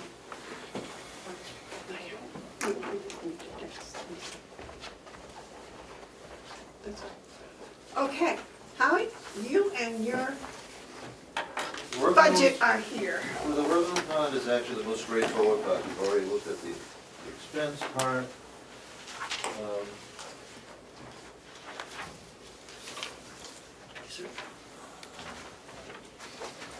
Let me at least get the summary back to you. Let's see if I don't have it. Melissa can. We're projecting a very modest increase in revenue of 1.6%. Major changes that have gone into that mix include a redistribution of resident revenue, reducing skilled, increasing private pay, but also increasing overall census, keeping the place full rather than holding it back. And Paula and I have redistributed those numbers. The single biggest number that you have to worry about or look at would be line 13. That's one that's really a commissioner's decision. Wait 1 second, please. Sorry, I was trying to assist you. You needed someone to come up. Well, it will be in about 15 or 20 minutes, I think. Lisa Scott? Yes. Okay. I didn't bring my phone to notify her, I'm sorry. Sorry. I apologize, Howie. Sorry to Okay, interrupt. Line 13 is the biggest one for you to look at, okay. and that is pro share. Paula and I take a very conservative approach to budgeting revenue, so I would rather go budget low on revenue and be pleasantly surprised.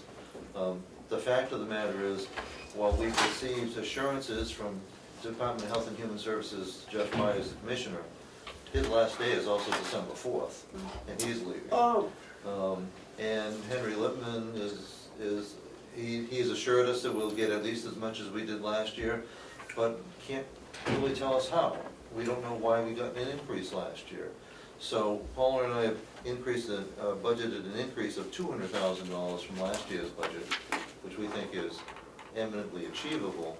But I do want to let you know that that is based on our best guess and conservative posture. for our audience, would you reiterate how that and the IDN money and That's all intertwined somehow, isn't it? It is not, Okay? but the state has tried to make it. The state wants to say, we increased the money they gave the nursing home in ProShare, and because they did that, you should be considering funding their 1115 waivered IDN. And that's, from a budget perspective, that makes sense, but there is no direct correlation. We are not obligated to pay into IDN. Whether it's the best thing, that's a commissioner decision, because it certainly is supporting some great efforts throughout the community. And ProShare is a way of funding, but the two aren't really related in any way.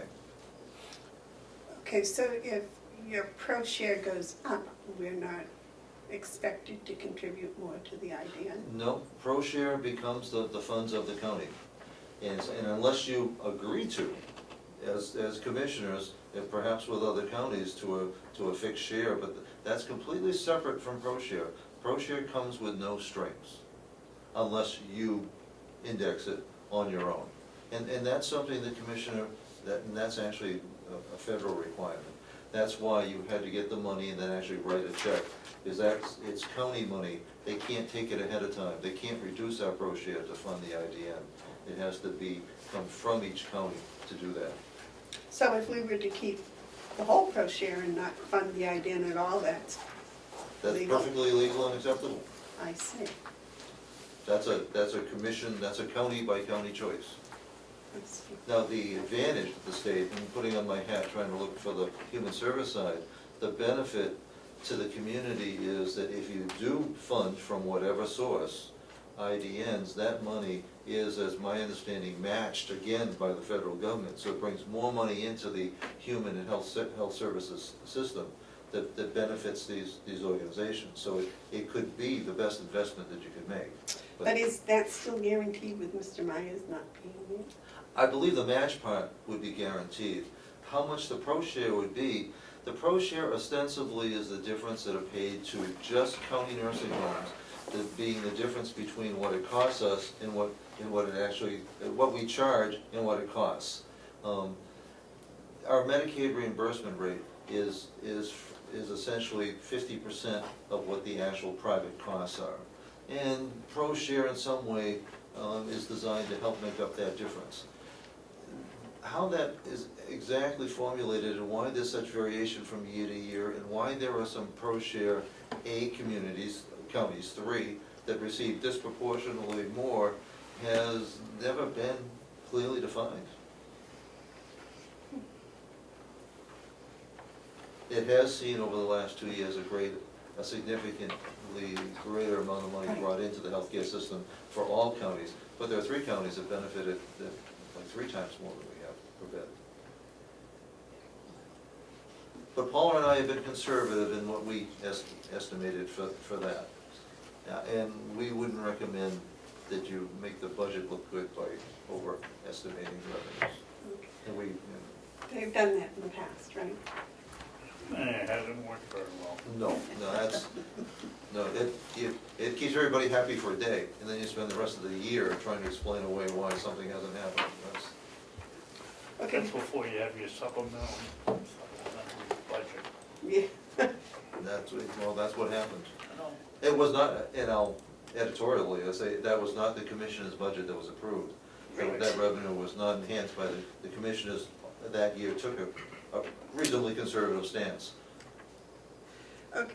It seemed to me though that the 2019 budget pro share was that an increase or a decrease over the 2018? Well, 2018 actual, it was 1,000,005. And I think we're gonna come out with 2019 at something around, I shouldn't guess at numbers, significantly higher than that. So it's more than the 1.4 that they've. Oh, yeah, much more. I think it's more in the order of 1.75. So we're budgeting for next year actually less than what we are going to get, or what we have received for this year, because we don't have any, we don't know why it went up, and we have not received an explanation, so we have to assume that maybe it won't continue. We're hopeful that it'll stay, but we don't know. But they won't tell you how or why it went up? No. No. Well, that seems quite, I can still remember, you know, the Medicaid director, Henry Lippman, saying, well, they take money from one pocket and put in the other pocket. He's been very successful in bringing more money into the system. But none of us know, well, why didn't that happen the year before he was Medicaid director? We don't know. okay. And not being able, and we've all been at meetings when we've approached Commissioner Myers, even Right. here, and Henry, and they will say that we should get next year exactly the same, but they can't tell us why or how. Okay. David had asked before that we go line by line on the other stuff, so if we could go back to the first one. And just kind of, the first one says the Medicaid room and board is actually decreased, or you're projecting it to decrease. Oh, we are, because, you know, what Paul and I did, you never want to budget for the next year more than what you're likely to get in the year that you have. So that, you know, our Medicaid funding is down from the budget, so we're projecting for essentially exactly what we have this year. Now, are we hopeful that we're gonna exceed that? I think we will. But we don't wanna put hopes and dreams into the budget. We wanna put, based on history where we are. That $5,052,000 is what we project to the end of this year. And so that's what we're projecting for next year, Not the 6.4. not the 6.4. Is there a reason for that decrease? What's happened is that we've seen, we rode the wave of skilled care going back to 2008. And it actually worked out well for us in terms of increasing revenues. In order to be able to maximize those skilled revenues, we oftentimes would keep one or even two rooms open, so when the hospital called, we could do it. We're no longer getting skilled people. I'm sure you all know people who have had total knees that never went to rehab afterwards. And that's, people aren't doing that. They used to come to us with knees and hips, people going directly home.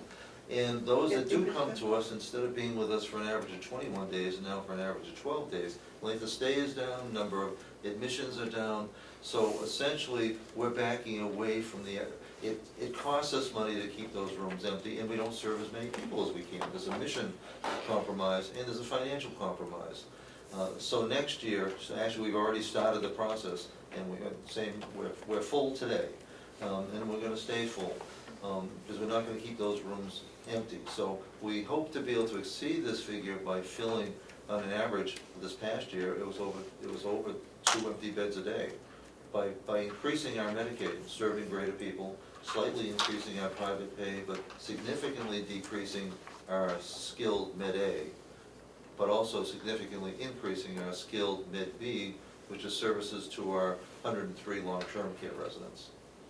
Presently, we're doing double the amount of Med-B that we were a year ago. So, okay, so this year, you averaged 2 empty beds a day waiting for skilled care? Correct. And now granted, when you do get that skilled resident in, it pays twice as much as long-term care, but those empty days, we just do not have a consistent enough referral base for skilled care. Not just us, it's statewide. And so it no longer makes sense for us to lose revenue in order to try to gain revenue once in a while. Now, what about the private nursing homes like Wolfboro Bay and Mineral Springs? Are they upping their skilled care levels? Well, they're suffering the same as we are from a reduced skilled census. But what they're able to do and what we're not able to do is, skilled are not getting the needs, they're getting the clinically complex people on, not on ventilators, that's strictly for Laconia, but they're getting people on that require all kinds of, multiple diagnoses, clinically complex, that we're not actually capable of handling. They never say no.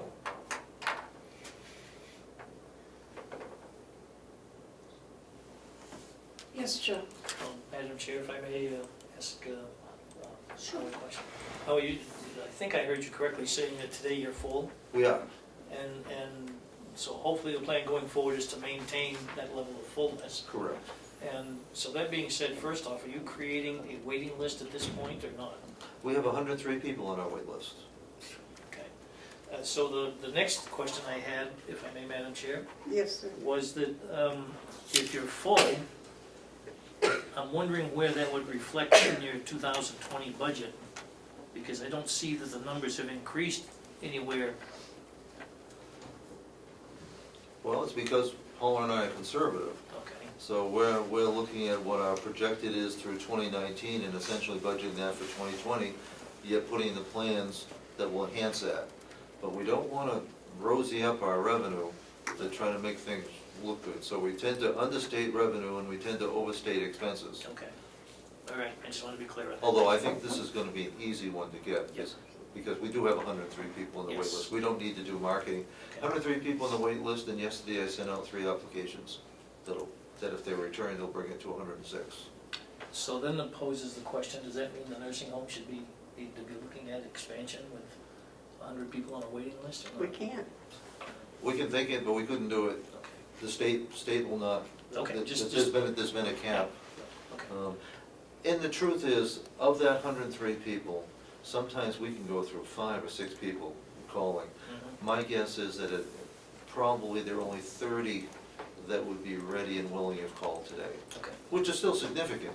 But we know we have a lot of people that are interested in sometime joining us, which is a great statement of the care and the services we provide. Okay, thank you. Thank you, Madam Chair. Okay. David, did you have a comment? No, I just, with 130 people on the waiting list, why did we average 2 empty beds a year, that's the last year? Because we were holding them for, I know we were holding one for skilled, where'd the other one come from? well, for skilled and also, I mean, there'll always be some downtime between when someone leaves us, dies, and getting somebody else in. And that ended up averaging over 2.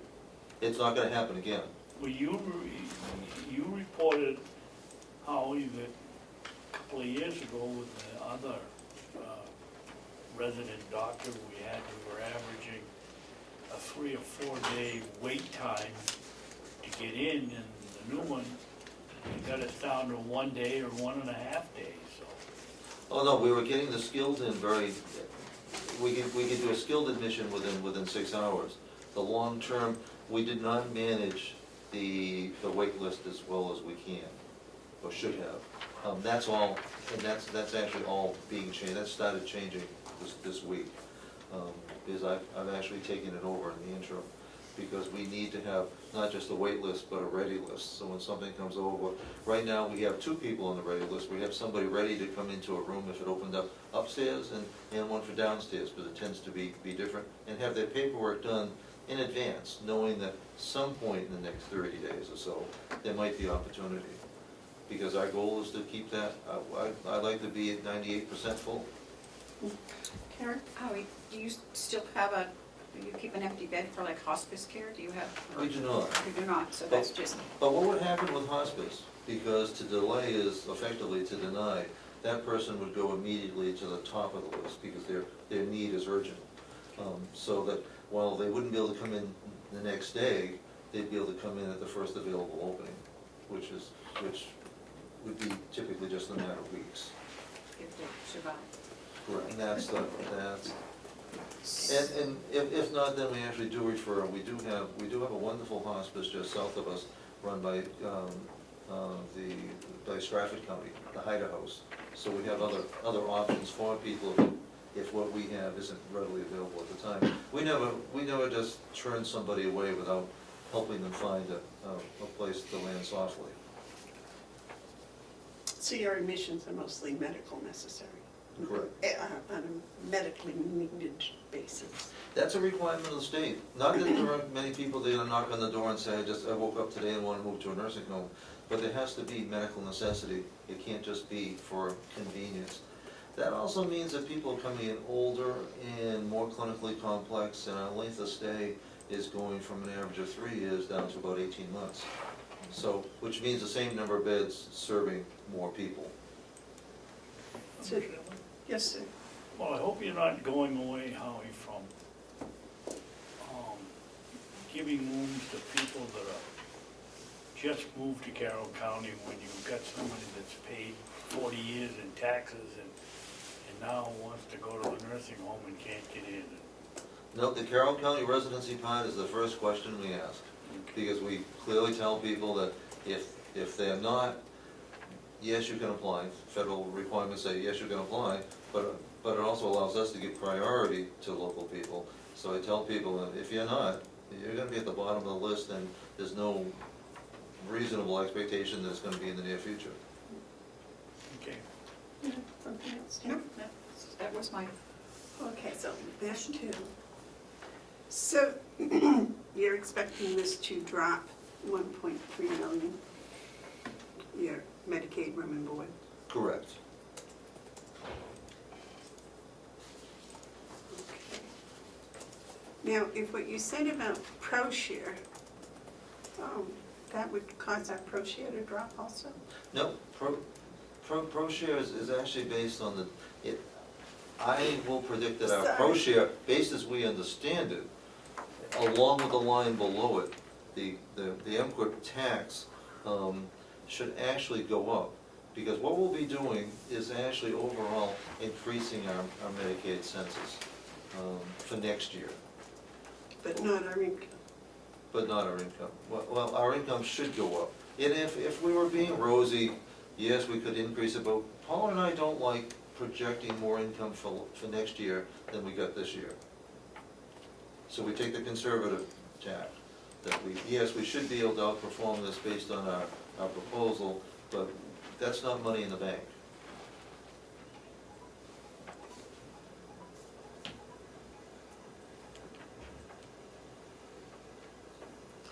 Any other questions online, Ken? No? Okay. Next time. Skilled room and board is going down considerably.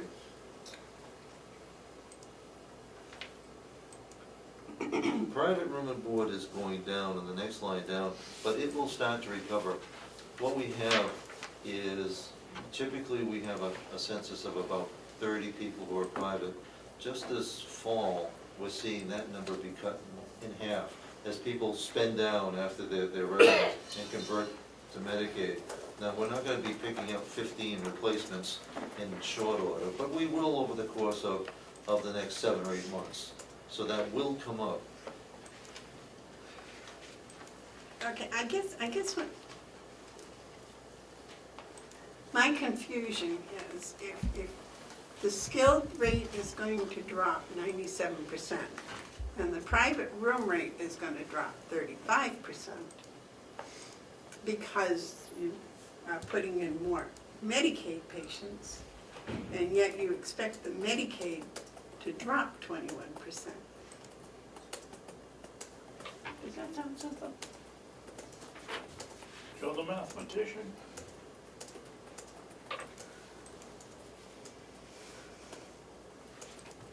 That's, I mean, am I interpreting what you're saying correctly, I guess, is That's a better question. my question.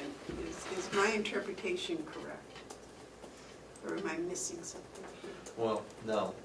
And the reason why it seems counterintuitive, you have to drop down to the last 3 lines. Because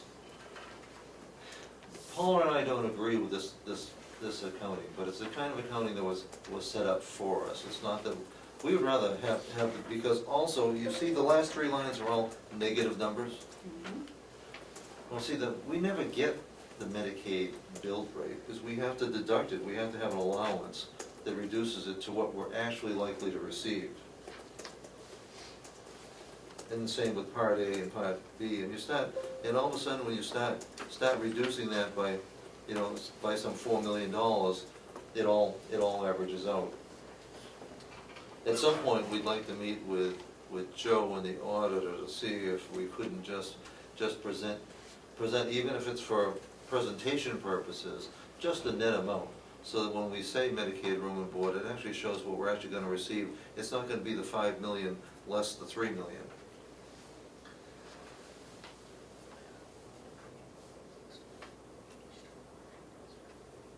I don't wanna say it's an archaic practice, I understand the accounting behind it, that you always bill out at your rack rate and then you show what your discounts are.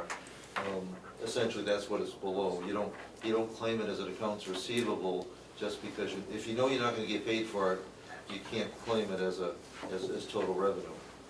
Because it would be seen as, for financial purposes, artificially inflating your revenue. It's a problem you ran into before, isn't And it? then we Yes. get in trouble. Exactly. Joe? Yeah, excuse me if I may. Howie and I have discussed this briefly. We do need to talk with our accountant about it. There's gotta be another method, but as I understand it, I think there's some requirement out there that we have to show what our rate is, and then the amount of discount, I don't wanna use the term discount, but reduction, in order to get those Medicare payments, if I remember correctly. I could be wrong on that. No, and that's true, and that's why I couch it in the language for presentation purposes, Yeah. not for financial reporting purposes, so that the audit report would show the same bottom line, but for presentation purposes, that you'd be seeing in practical terms. All right, so you're saying that in 2019, we had a $3.4 million loss. Correct, or deduction For from the- that 6 million. Okay. So that's going to increase 3.4 million. So that's, essentially what you're looking at, line 25 is always gonna be about 50% of line 1. We only- Oh, now that makes much more sense. I got that. We only I got that. receive 50 cents on the dollar from I see. Medicaid. I see. It's not quite that, but it's a good approximation.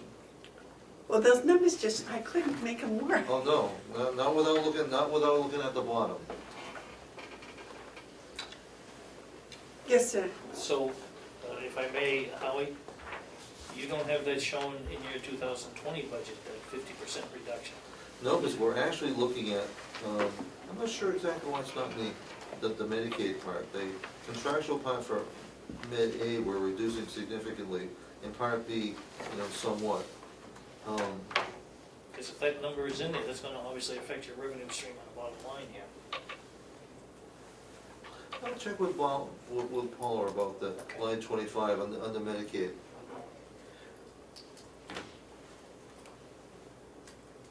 Well, In fact, with that in mind, so that you're dealing with real numbers, I'd suggest that we would defer a review today.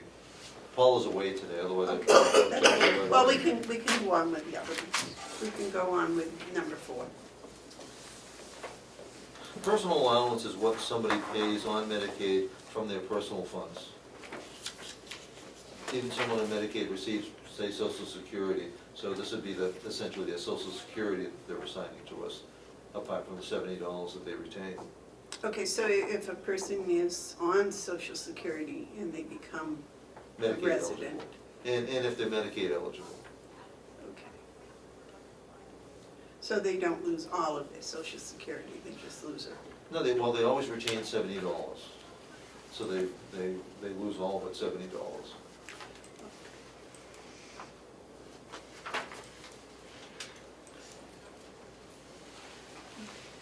All right, and that's what they can use for trips and, Trips, beauty shop, and personal discretionary expenses.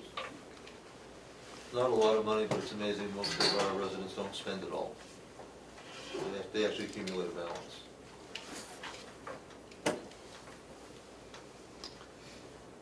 question on that, David? All right, okay. And that's, this budget is actually up from 2019, your Correct. projected budget, because you're expecting more Medicaid patients.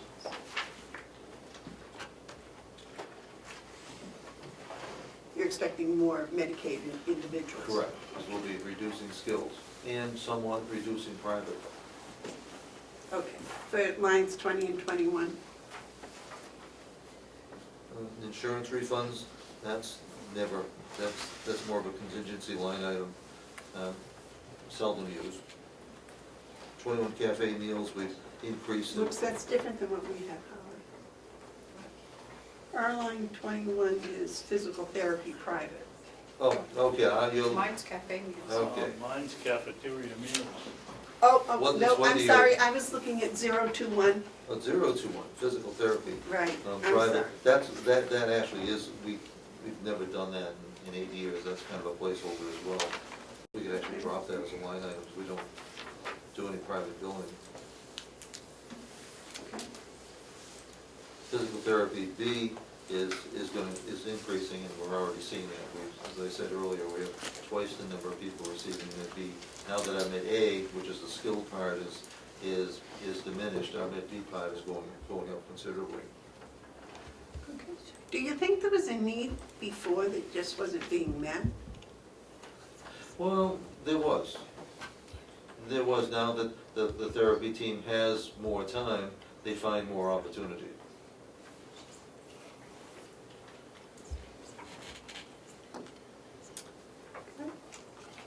Any questions on that? So the skilled occupational therapy, You know, we know it's not gonna be 0, but we don't know what it's gonna be, so it's gonna be closer to 0 than it is to any number we could guess at, so we budgeted the most conservative. We will still be providing skilled services to our residents who come back from the hospital needing such services, but there's no way to predict whether that's, I would guess that's gonna be 2 to 4 people per year, but it's at the low end, so it's easier to budget 0 than just to have it be a guess. okay, so you're just not going to have any,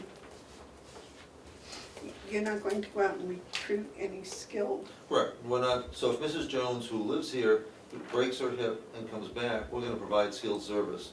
And so we're not gonna send her somewhere else and then come back.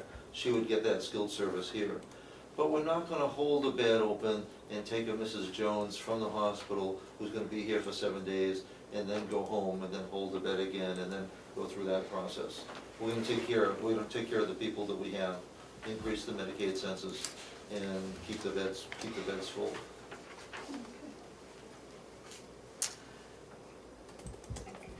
And that would apply,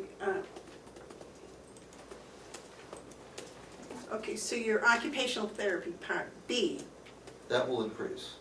is going up.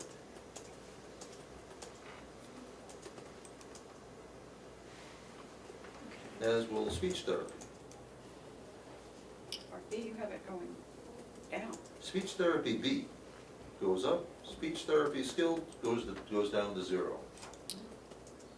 So, No, B is down too, according to this. well, Skill is 0. Your 219 budget was 104,900 for B, yeah, we're budgeting, 85. because it's been running lower this year, so we budgeted for what we're gonna finish this year at, what the projection to this year at.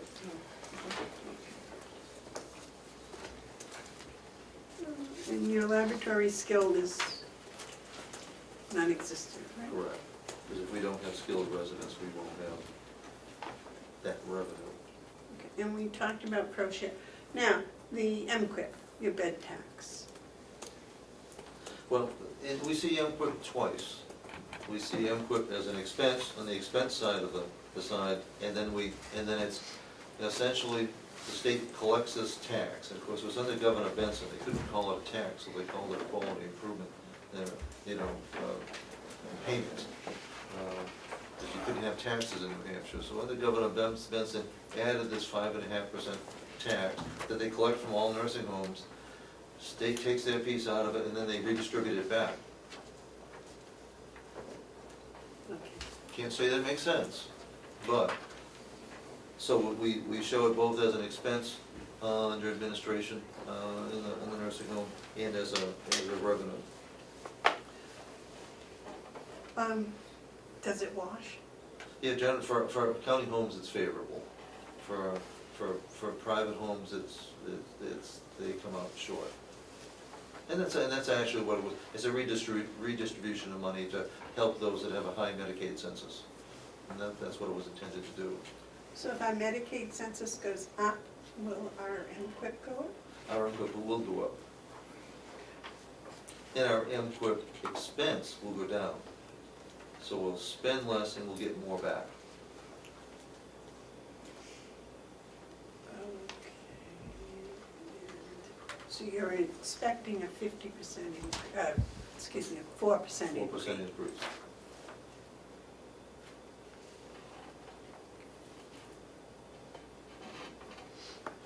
And because of no skilled, you expect your pharmacy to be 0? Correct.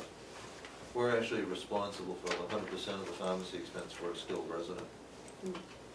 Yes, they give us $600 a day, but you also have to pay for everything that goes into that. Even if it's more than $600 a day? And when it comes to pharmacy, that's a big consideration when you accept a skilled resident who might be having medications that could cost $1,000 a week. There are some very pricey treatments out there. And you can actually lose money on some skilled admissions. We haven't, because we're prudent. But you have to be very careful. No. Okay. What about our Medicaid patients? We pay all their medicals, We do. their pharmaceuticals. And that's true. That's all included. Do we get a special rate, Medicaid rate? Well, our pharmacy, who we contract with, essentially takes what the Medicaid rate is, so that there's no out-of-pocket to the, typically, there's nothing out-of-pocket to the county For pharmacy? for pharmacy.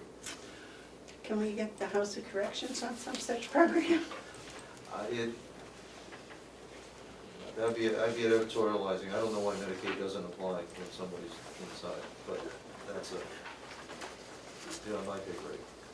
Beyond mine, it's up to the people that are down making the laws, right? I think so.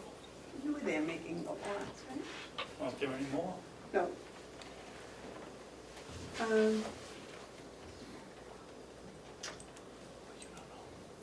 So where are we?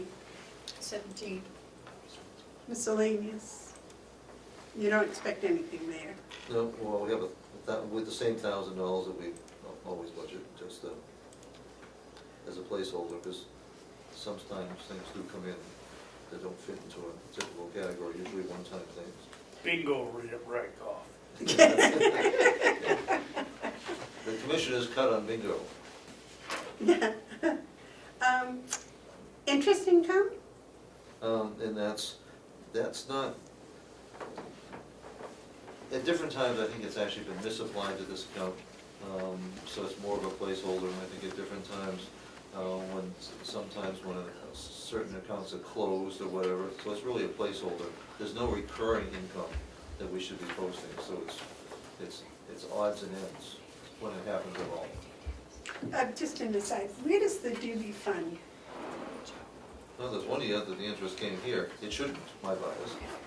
Not that we're opposed to doing it. It is a trust fund, so that interest, in my estimation, I'll defer to Joe, should actually stay with that. It's actually a separate fund. Yeah, if I may, Madam Chair, the Doobie Fund, any interest that it earns or accumulates rolls right back into the principal. So until such time as some funds are used out of it, they're used from the interest share, I believe, not the principal. So we don't declare that as revenue? No. I don't believe so. There is an accounting for it in the annual audit. Well, that's what I had thought that we had seen. We discussed that once, didn't we, the duty fund? I don't think so. Not rolling it back into the principal. Yeah, I believe it has to stay with the fund. Yes. Oh, it stays with the fund, It has to stay Yeah. with the fund. but it should be recorded as interest for the year, not Well, again, I It think is that within, within the fund. It's almost Right. like if you have in fund accounting, it stands as its own little fund. correct. And that's what, when they were talking about building something, you were gonna use the interest from the fund, not the fund? No, You were gonna use no, the in fund. fact, the Edna, Ralph and Edna Doobie Fund it's earmarked for the nursing home, Mhm. but there's very little qualification. It's not interest only, it's not restricted much at all. I think the intent was for the benefit of residents, but it is not clear in that regard. It's for the benefit of Mountain View. So,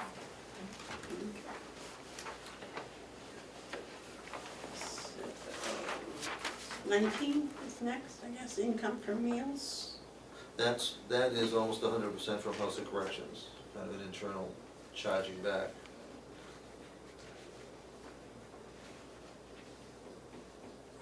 And you expect that to drop? Well, we budgeted what we expect to get this year.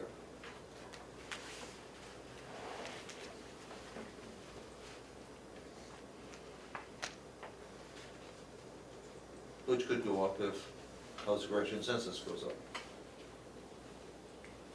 But we didn't want to be the ones predicting what that's going to be, so we took 2019 as being the marker for 2020.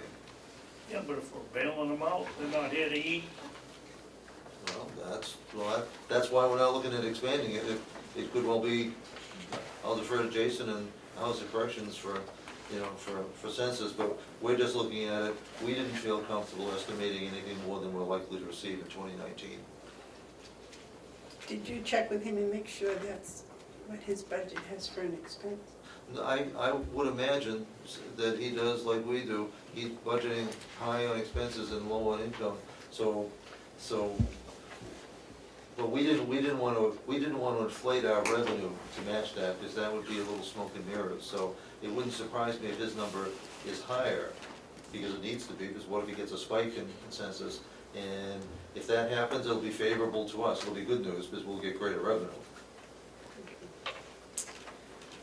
The cafe meals are doing fantastic, huh? We have increased that.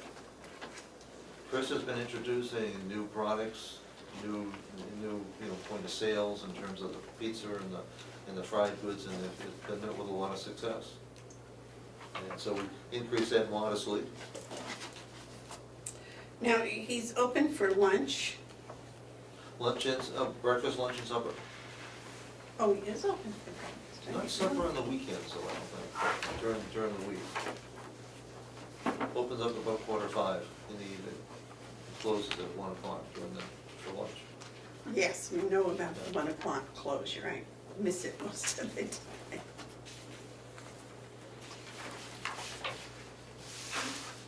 Comments on that? Your telephone, Well, projecting that to be the same. why do you have income for telephone? That actually, residents pay for their phone and cable. Okay, so that we have a expense Correct. to balance that. Yeah, we pay for the telephone provider, but this is for the portion that we collect from residents. Carrie, you had a question? No, well, not mine. This is 18. Do we charge if the individual doesn't have a TV in their room? Nope. Or we don't charge them, it isn't, because we're still paying for the hookup? Yeah, it's actually a billable service, so if they don't use the service, they don't get the bill. Their expenditure. I'm from the 19.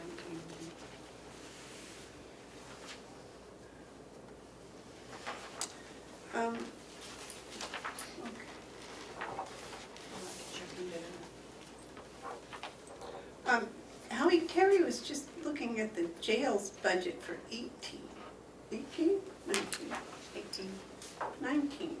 18. 18. Oh, Okay, okay. 19 would be, oh, wait a minute. Let's see.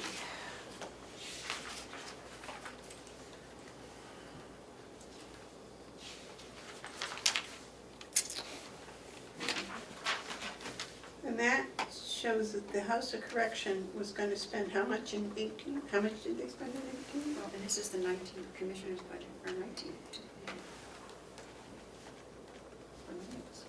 226,000. Now, I can't speak for Jason, but I think his food budget includes other items I than what think he it pays does. us. He has cereal and juices and stuff, so, These are okay. direct purchases Right. that are not And I treated think- as revenue to us. And I think what you were saying about, the expenses get predicted a little higher and the income a little lower, balances that out. He was here, but he's not here now, so. Okay.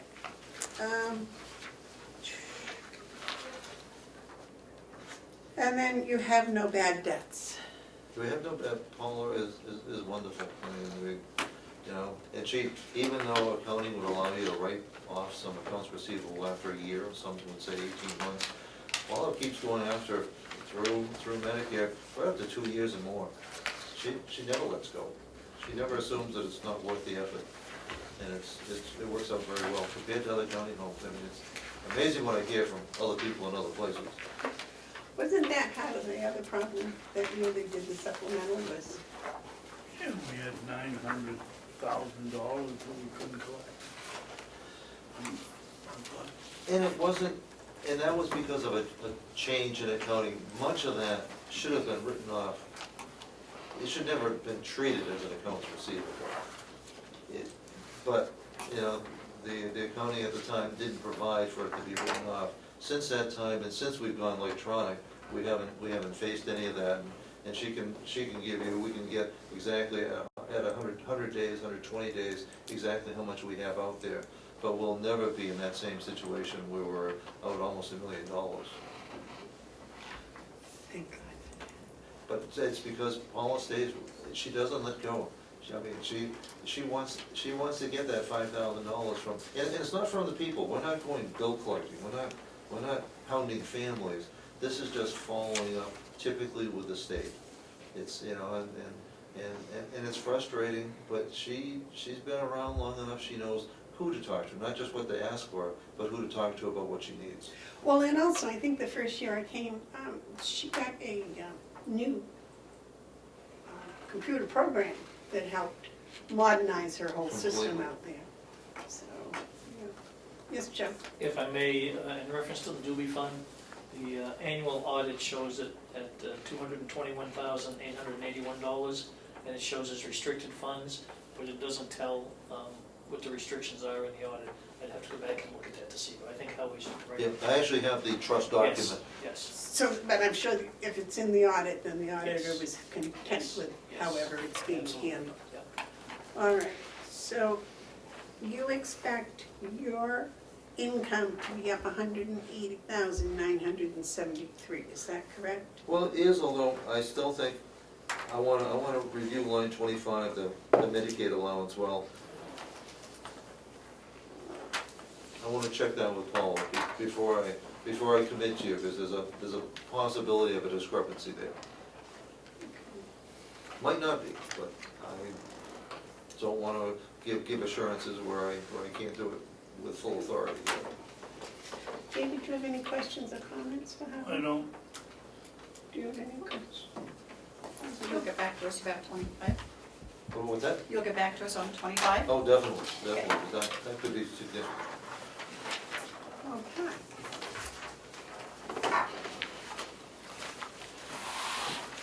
Miss Lisa, you are on. Thank you very much, Howard. Thank you, what Commissioner. a recess. Thank you, Joe. So I'm just gonna recess for lunch at 12 Already got it. or 11:30, whenever Lisa's over that, be all right? I'm going out now. Okay, well, let's take a 15-minute recess. Is that okay? Can you give us 15 minutes? Sure can.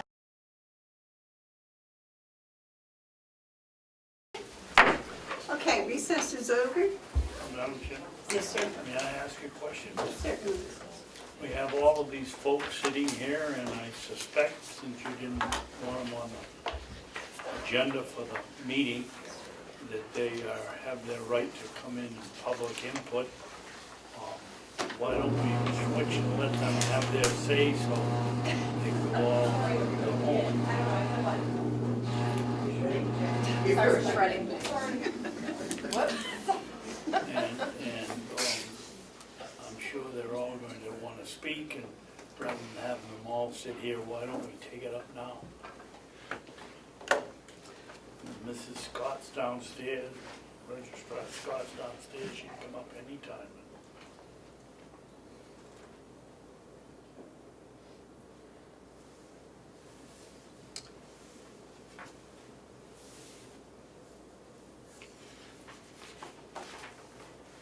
We are paying Mrs. Scott to do a job.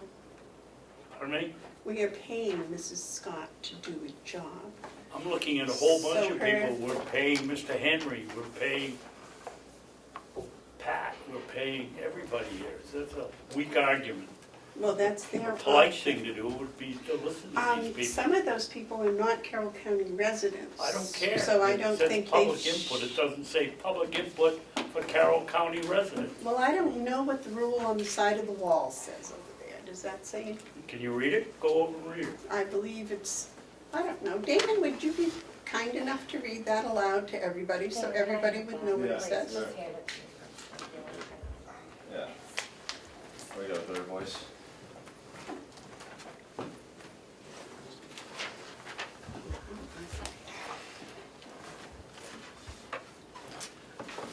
Okay, it says the purpose. Carroll County government is committed to the highest standards of moral and ethical behavior by its employees, administrators, elected officials, and the Board of County Commissioners. In order to comply with the public comment portion of each county commissioners meeting, these rules will help guide the elected officials and the public who will have the opportunity to address the Carroll County Board of Commissioners. The purpose of these guidelines is to allow the public and citizens of Carroll County an opportunity to address the Board of Commissioners at a weekly meeting in a respectful, orderly fashion. The purpose of this period is to receive comments and suggestions from the general public which may help the board understand a certain issue, policy, or any general subject matter. The guidelines. The county administrator will create an agenda for each meeting and will schedule 2 public comment periods at an appropriate time in the agenda. Prior to adjournment, a media portion should be provided to any credentialed carrying member of the meeting, which we go above and beyond because we have a media question at the beginning also. The chairman of the board will announce that the public comment segment of the meeting will begin. Any person who is interested in speaking shall raise their hand to be identified by the board chairman. Once recognized by the board chairman, the speaker shall state their name and town in which they reside for the record, and will direct any question through the chairman. Speakers will have 2 minutes to address the board. Comments should be brief and direct and to the point. If any speaker requires more than the allotted time of 2 minutes, they may submit their request to address the board at a later date by contacting the county administrator's office, or may submit their comment in writing to the Board of County Commissioners through the county administrator. Speakers shall address the Board of Commissioners from their seat and not approach the board. Discussions between the speakers and members of the audience will not be allowed or entertained. Statements should be directed to the Board of Commissioners as a whole and not to individuals on the board. Public comment is not intended to require the board to provide any answers to the person speaking. Any action on items brought up during the public comment period will be at the discretion of the board. The commissioners will not likely take any action on subject matter for which they have not had the opportunity to fully investigate and gather information. The board may comment, take action, or not take action with respect to a comment, to a public comment, at a future board meeting as it deems appropriate. Speakers shall be courteous in their language and presentations and will not use profanity or any offensive words, offensive gestures of any nature, or breaches of peace. Speakers who violate any of these rules will be asked to stop speaking by the chairman of the board. Speakers that do not stop when asked will be asked to leave the meeting. Speakers who cause or purposely cause a breach of peace, public inconvenience, annoyance, alarm, or disrupt the orderly conduct of business in any public or governmental facility may be in violation of Title 62 of the Criminal Code, Chapter 6442:2, disorderly conduct, and may be removed by the county sheriff or his deputy. So it says here the chairman of the board will announce that the public comment segment of the meeting will begin. And I will do that today after we finish our non-public meetings. Madam Chair, Yes, sir. did I miss the portion that said they had to be Carroll County residents? Or did you forget to read it? She read it Right there. to address, What's it say? it says, allow the public citizens of Carroll County. I guess. Okay. I'm wrong. I wish you'd stop stonewalling this, but that's my own opinion. Everybody here was notified, and it was in the newspaper, that we were doing budgets today. We are doing budgets today. We will have public comment, and we'll have media comment at the end of our meeting, just as we always do. And this meeting may run to 3 or 4 o'clock, like many of our meetings do anyways. So you are stonewalling it. I don't know what stonewalling means, that's not one of my vocabulary words. That's a What I tough would word. like to do is get back to what the deeds office is up here for, and that they were on the budget for, which is their deeds revenue. Please, Lisa. So in your I'm hand, sorry. it's okay. In your hand, you have the projected 2020 budget revenue for deeds. It's not in the format that we usually get from the business office. On the right-hand side, I put in handwriting, the numbers of the 2019, this year's budget. Is that as of September? This is the whole year. It's the full year budget. Question, Madam Chair. Okay, that's the one that was approved by the delegation. Last year. What are the Yes. figures in the column that isn't, that you haven't written?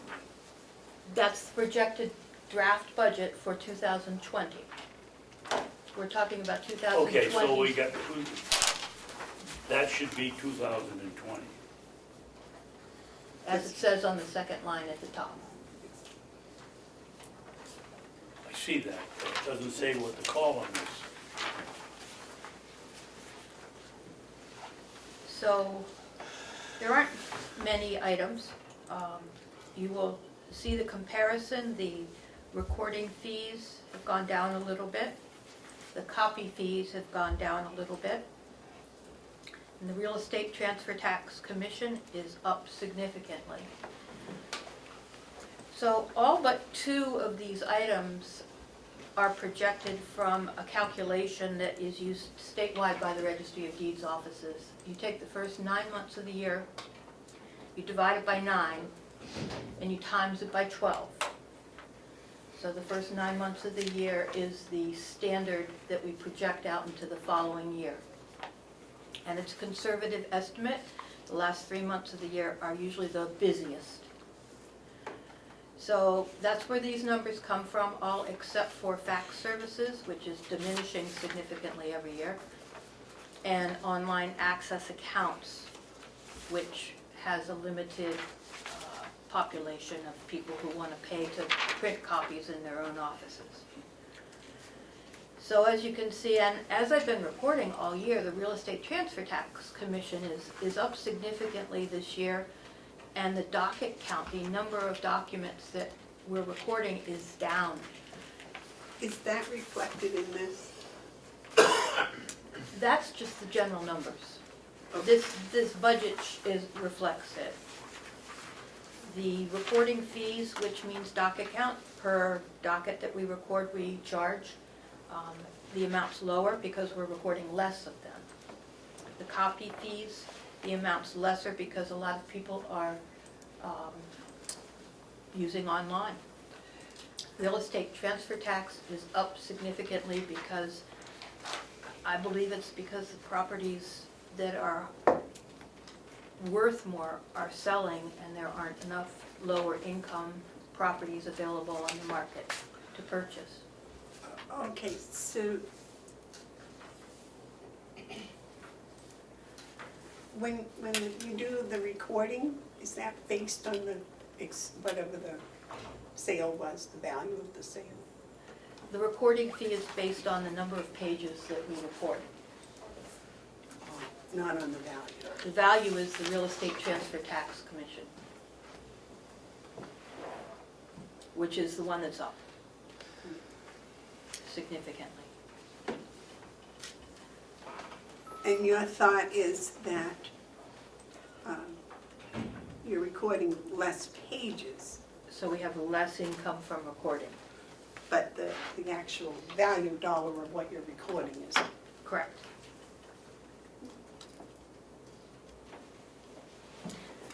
Overall, the budget is projected to be up for next year based on this formula. Not significantly, just 6,000 more, from 915,000 to 921,912. Okay, now, David has asked in the past that everybody go line by line. so- I'd be glad to. Recording fees, 338,861. Copy fees, 131,965. Real estate transfer tax commission, 401,181. Bank account interest, 897. Excuse me, why do you have bank account interest? Because we hold the money that we collect all month long. At the end of the month, we empty out the account completely down to zero. We give the county its portion, and then we pay the state the amount that we owe, which is 96% of the real estate transfer tax, which is significant. If you look at the gross revenue for the year, so far, we've $9.5 million have passed through the office. So we have a big bank account balance at the end of every month before we transfer it all out. And we have to keep that interest. We keep the interest. The county does. Is that in a high interest account? It is. As high as you can get these days. Yes. Jim, Yes, sir. so we're holding all of the revenue we get For a full month, for a full month? by RSA. RSA says you can't put it in the bank? It's in the bank, in an interest-bearing account. You said you were holding it, I thought you meant downstairs. In the bank, in a the bank account, Okay. But it- Wondering why you didn't do that. yes, But it is the deeds bank account. correct. It's not a Okay. general fund. As long as it isn't, It's also an interest-bearing account too. right.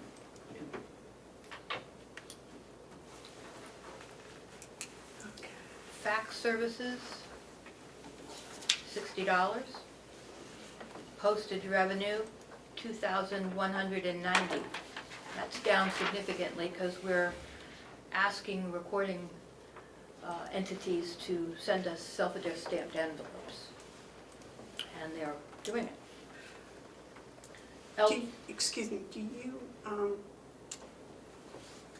take recordings, can people send you recordings on the internet?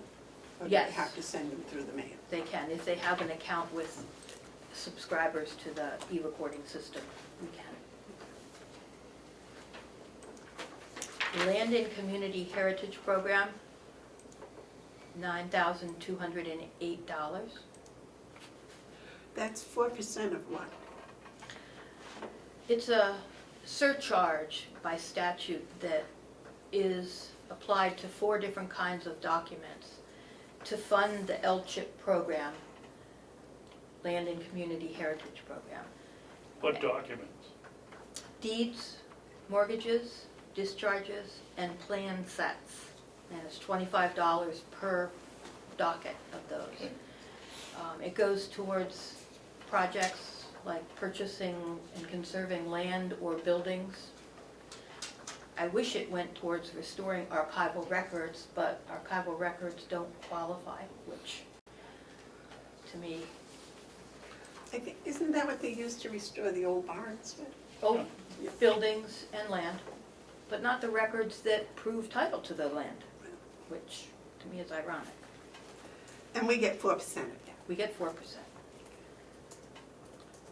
Online access accounts, 24,000. And Tapestry Online Services, that's gone up significantly, that's 13,550. What is that for the That's a camera? service that anyone can go online and use. You put in your credit card and you can pull up a document and print it off at home. It's expensive. It's mostly for people who want a one-time, immediate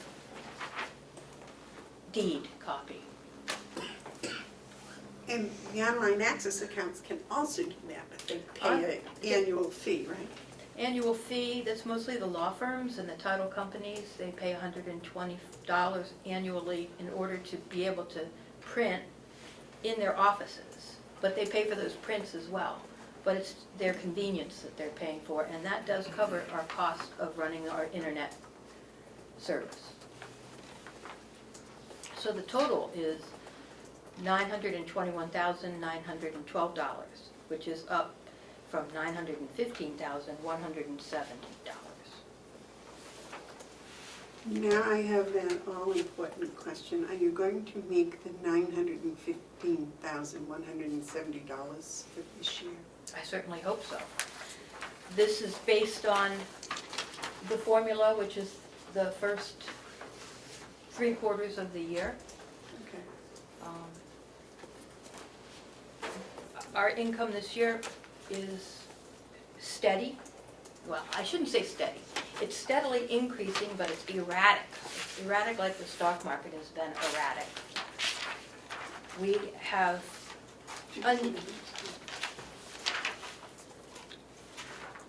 have a gross revenue chart that, if you can see this, it goes down and up and up and down and up and down and up. It's been very erratic for the year, but it's a very steady climb cumulatively. Last month, we gave the county $106,278, which is more than any other month back to 2007, which is when I have the records. So we're doing well. I expect that we will make revenue projections unless something catastrophic happens. Is October normally your high month of the year? The last quarter is the high, and this year I can't predict which month of those. In 2015, it was December. But you can see all those numbers on these charts. Seen that. So this year, we're up 17% for the year at this point. Just looks like October was phenomenal. It was. But so was September, $98,011. And you look back to January, it was $62,000.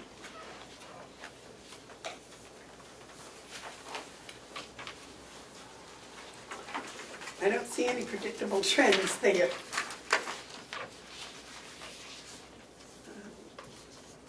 Okay, your notes? The notes, the first one explains the formula.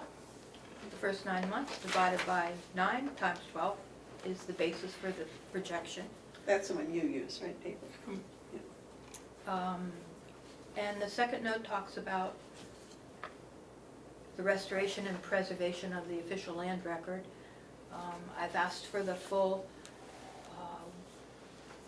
year's worth as stated in the long-term capital improvements plan again this year, which was projected at $600,000 for records restoration. In 2017, we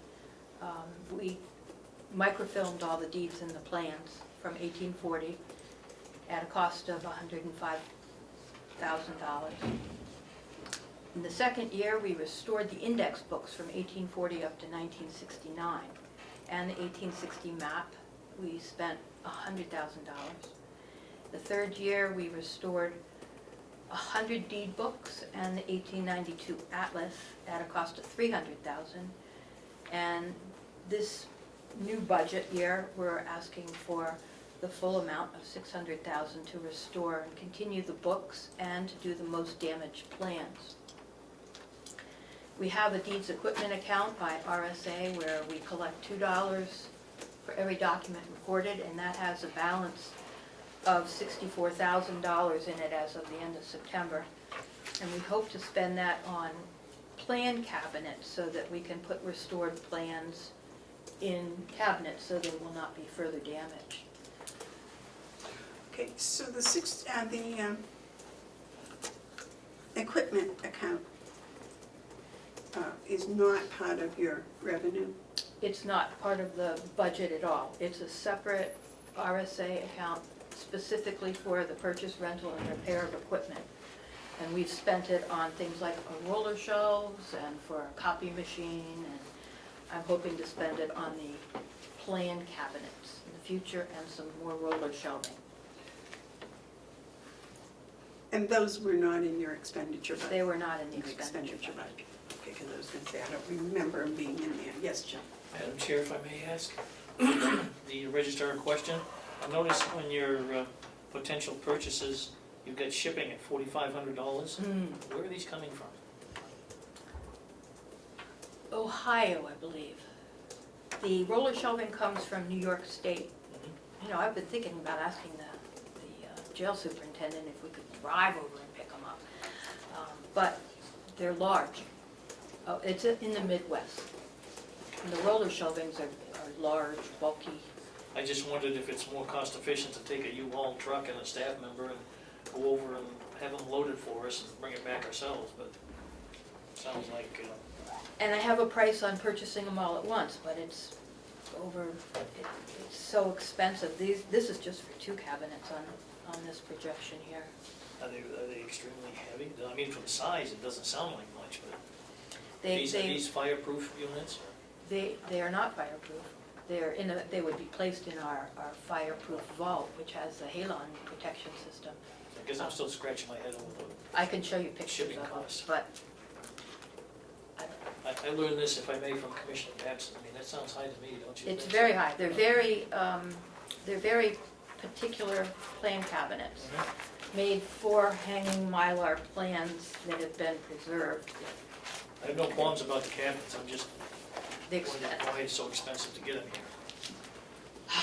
the costs that have been quoted to get them here.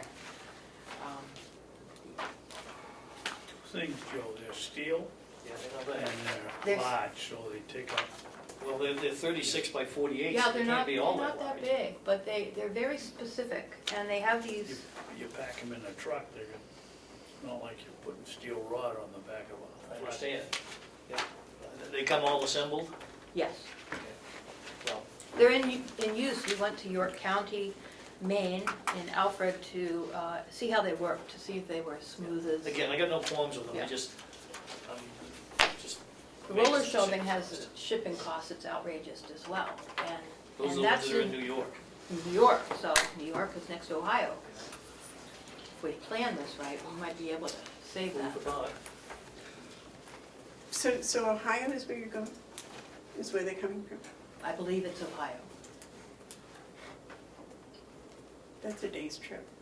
It is. Each way, Well, yes. yeah.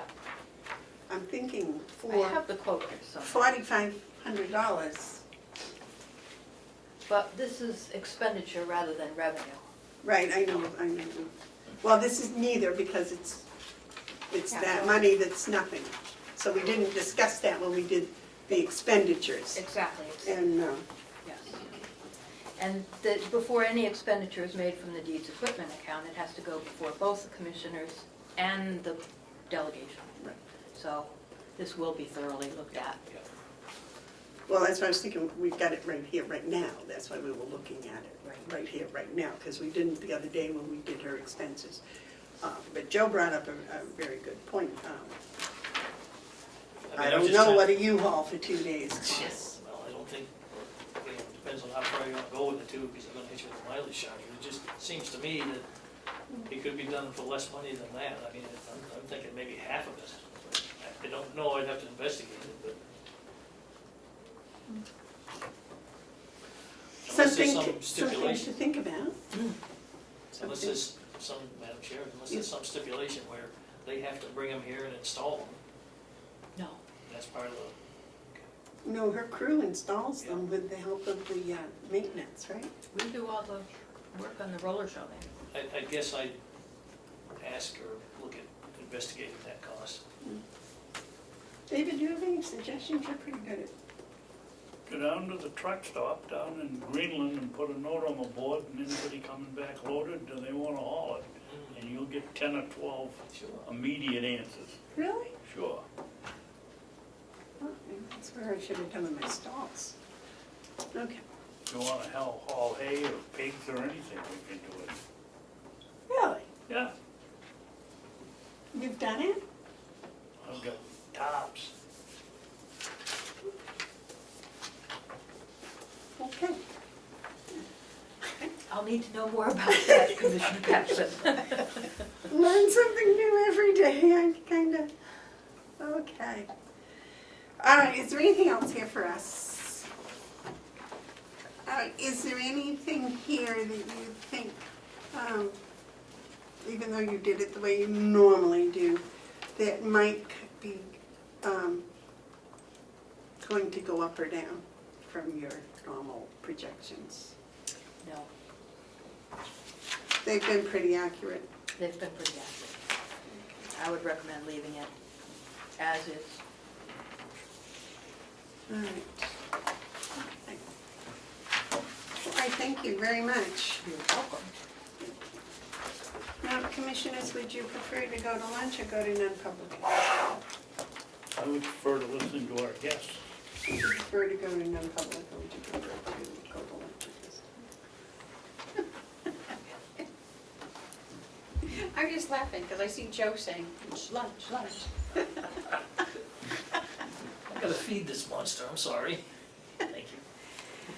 Well, I prefer, well, we keep going. Sorry. You both just had your break, right? Yep. All right. David, would you like to read us into non-public, please? No, you can. Okay, I can miss the, just a picture.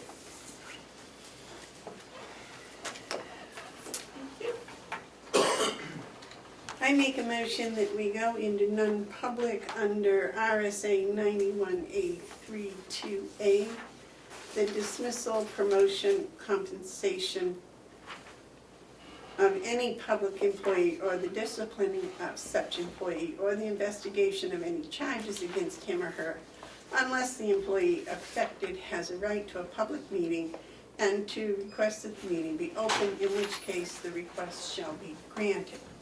That is for session 1 and 2, session 3 and 4, in RSA 91A32C, matters which if discussed in public would likely affect adversely the reputation of any person other than a member of the public body, unless such person requests an open meeting. The exemption shall extend to include any, no, I guess that's the end of it. We could go on. The exemption shall extend to include any application for assistance or tax, abatement or waiver of fee, fine, or other levy, if based on the inability to pay or poverty of the applicant. And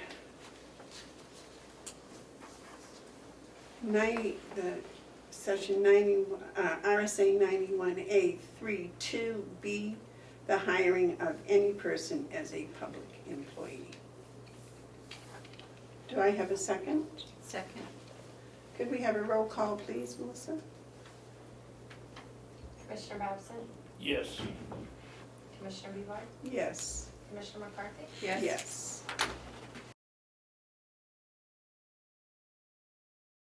I make a motion we come out of non-public. Second. All those in favor say aye. Aye. Aye. I make a motion that we seal the minutes from session 3 and 4. Second. All those in favor say aye. Aye. Aye. I would like to happily announce that we hired 2 new LNAs, Heather Berry for 3rd shift and Rita Bates for first shift. I would also like to announce that on November 19th at 10 a.m., across the street at the courthouse, there's going to be a drug court graduation. That's a Tuesday. The commissioners have waived their commissioner updates for today. Treasurer update? Yes, Madam Chair.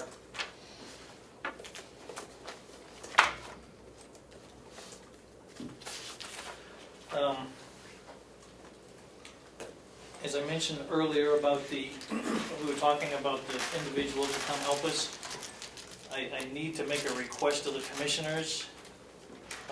I'd like to have the commissioners put together a list of all departments' bank accounts with the account name,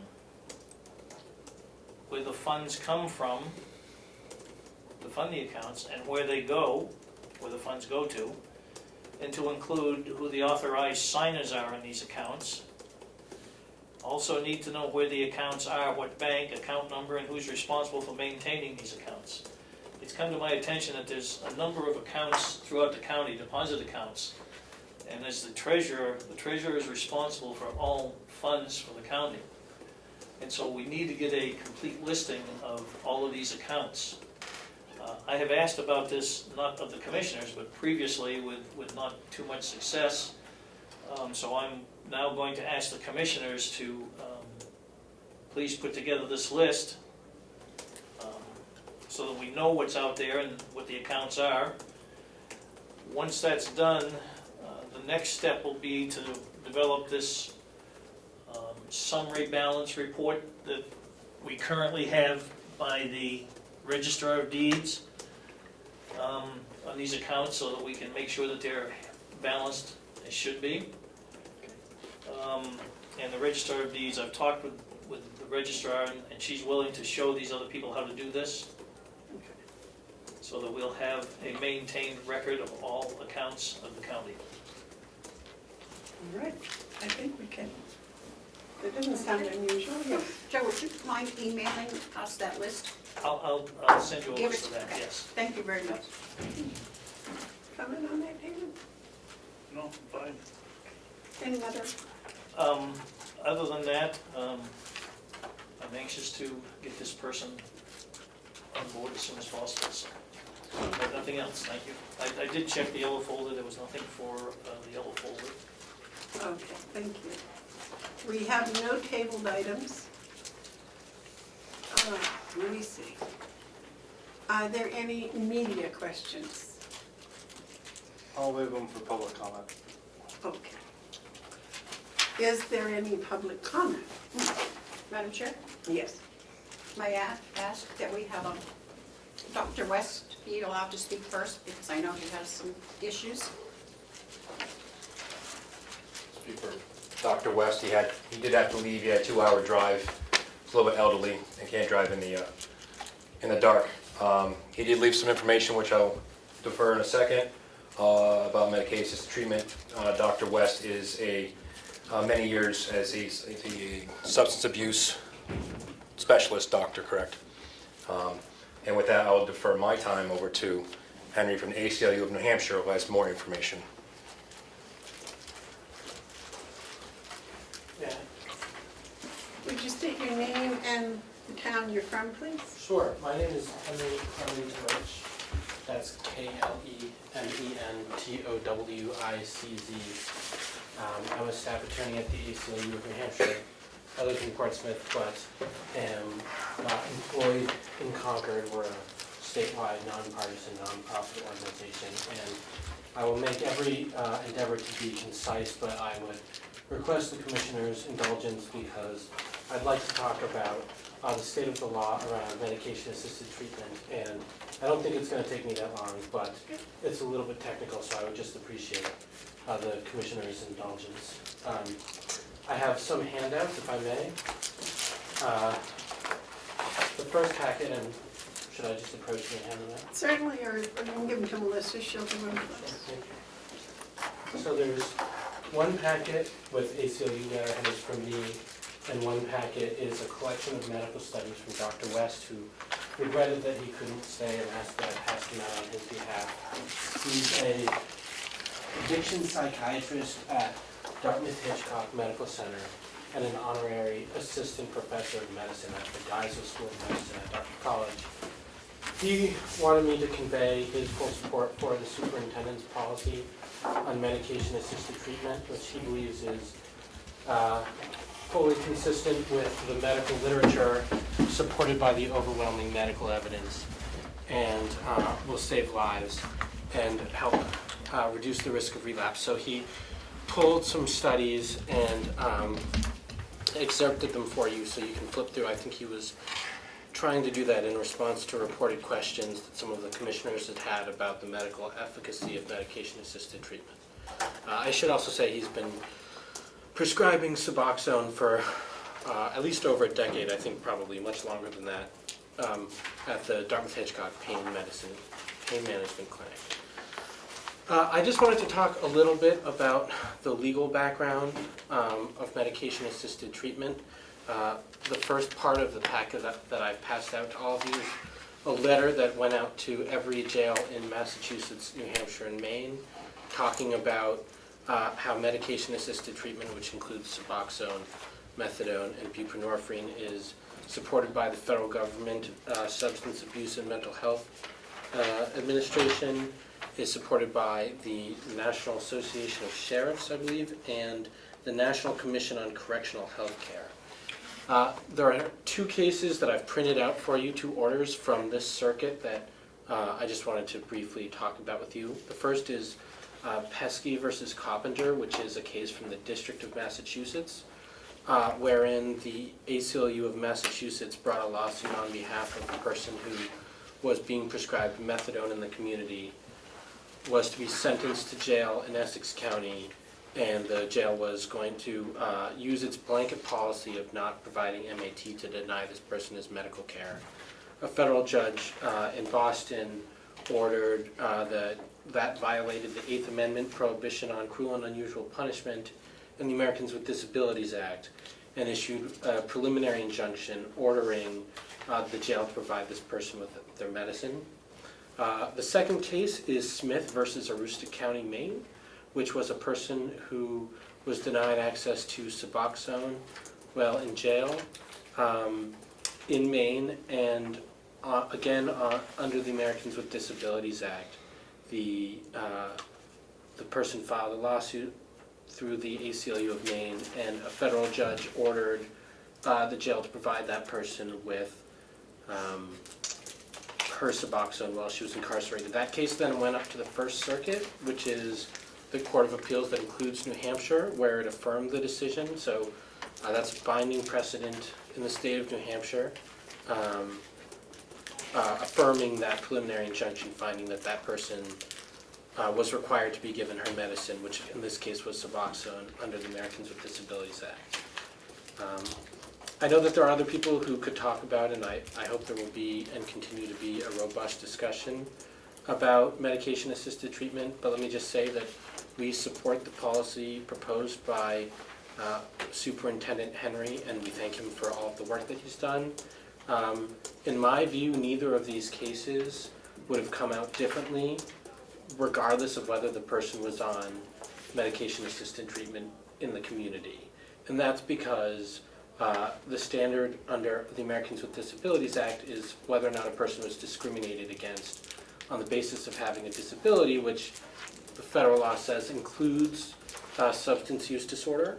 And the 8th Amendment prohibits wanton and reckless disregard of necessary medical care, which the Court of Massachusetts found it was. So in my view, there's been a real shift in the thinking behind medication-assisted treatment. Dr. West, if he were here, would tell you that there's an emerging, overwhelming medical consensus in support of it.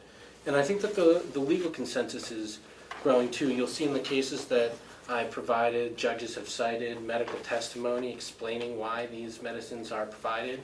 And I think that a court would, in New Hampshire would agree with the courts in Massachusetts, Maine, and the binding precedent from the First Circuit, and would find that the Eighth Amendment and the Americans with Disability Act require the provision of these services. And I would just encourage the the county commissioners to stand behind this forward-thinking policy that in the end is going to save lives. The medicine, and you'll see there are studies cited in my letter, show that the risk of relapse and death upon release is greatly diminished for people who receive treatment while incarcerated, and in the long run I think this is going to save the county money because to the extent it keeps people alive and prevents them from relapsing, they won't have to go back to jail again and again and again, and the county won't have to pay for repeated stays. So I think from a legal standpoint, from a medical standpoint, from a public health standpoint, and from a fiscal standpoint, it's sound policy. I'm happy to answer any questions if there are any. Were you told that we disagreed with people coming into the jail on an medical assisted treatment? We are not against that at all. No, I was not told that. Okay. I was told that there were some areas of disagreement about Superintendent Henry's policies, and I wanted to talk about, and that's why I said that it's my view that these cases wouldn't come out differently if if the people had been not on medication-assisted treatment in the community, because I think that it's legally required whether people are in the community receiving treatment or whether they first get hooked up to treatment while they're in jail. So I wasn't told that. Thank you. Thank you. Oh, I also wanted to apologize for not being here 2 weeks ago. We were called into federal court at the last minute, and really appreciate everyone's indulgence and willingness to work with us on scheduling. It's very impactful. Thank you for your input. Is there any other public input?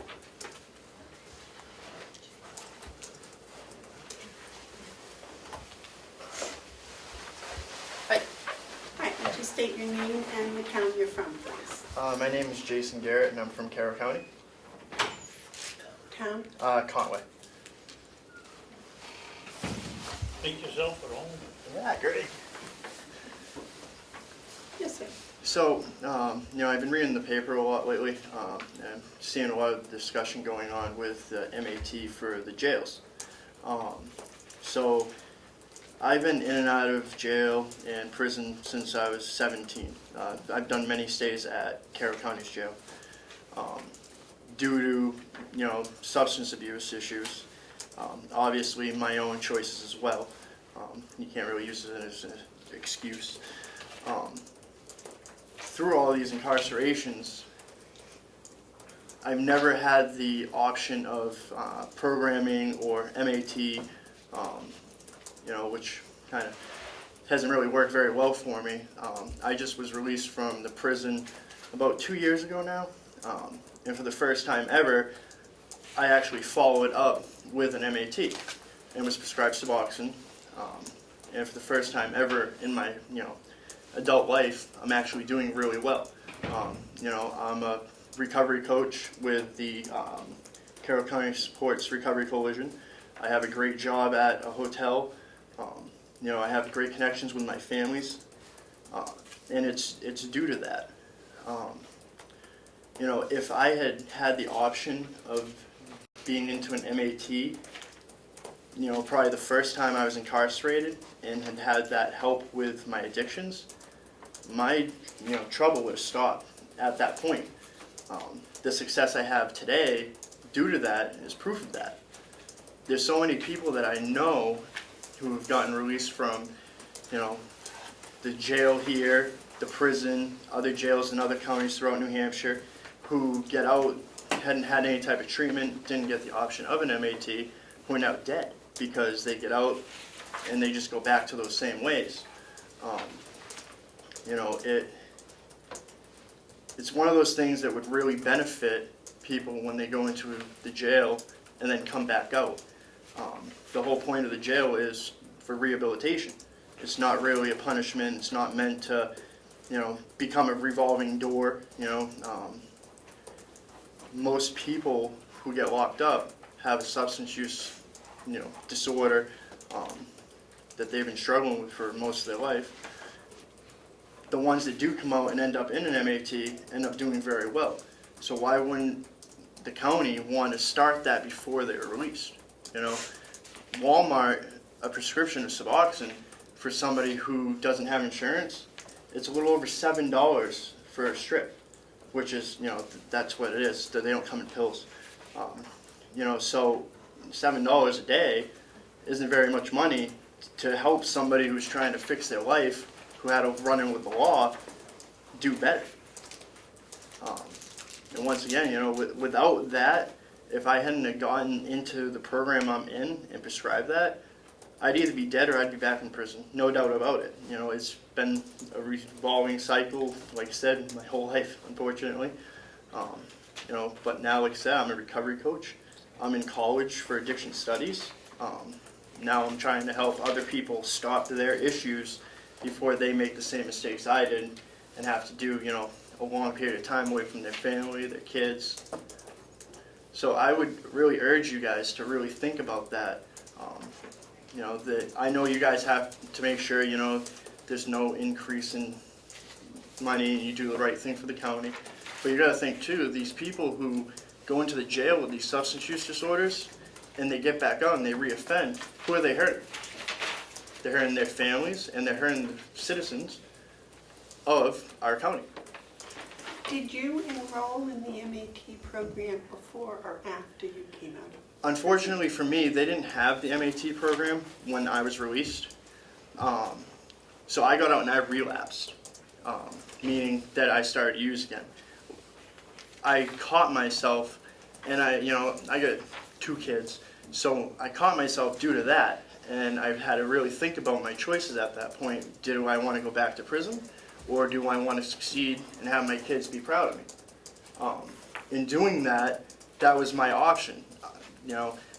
If they had that program when I was released, I would have, definitely had signed up for it. The only thing that they were doing for the prison system when I was released was a shot that was supposed to be able to block the, you from wanting to use the drug.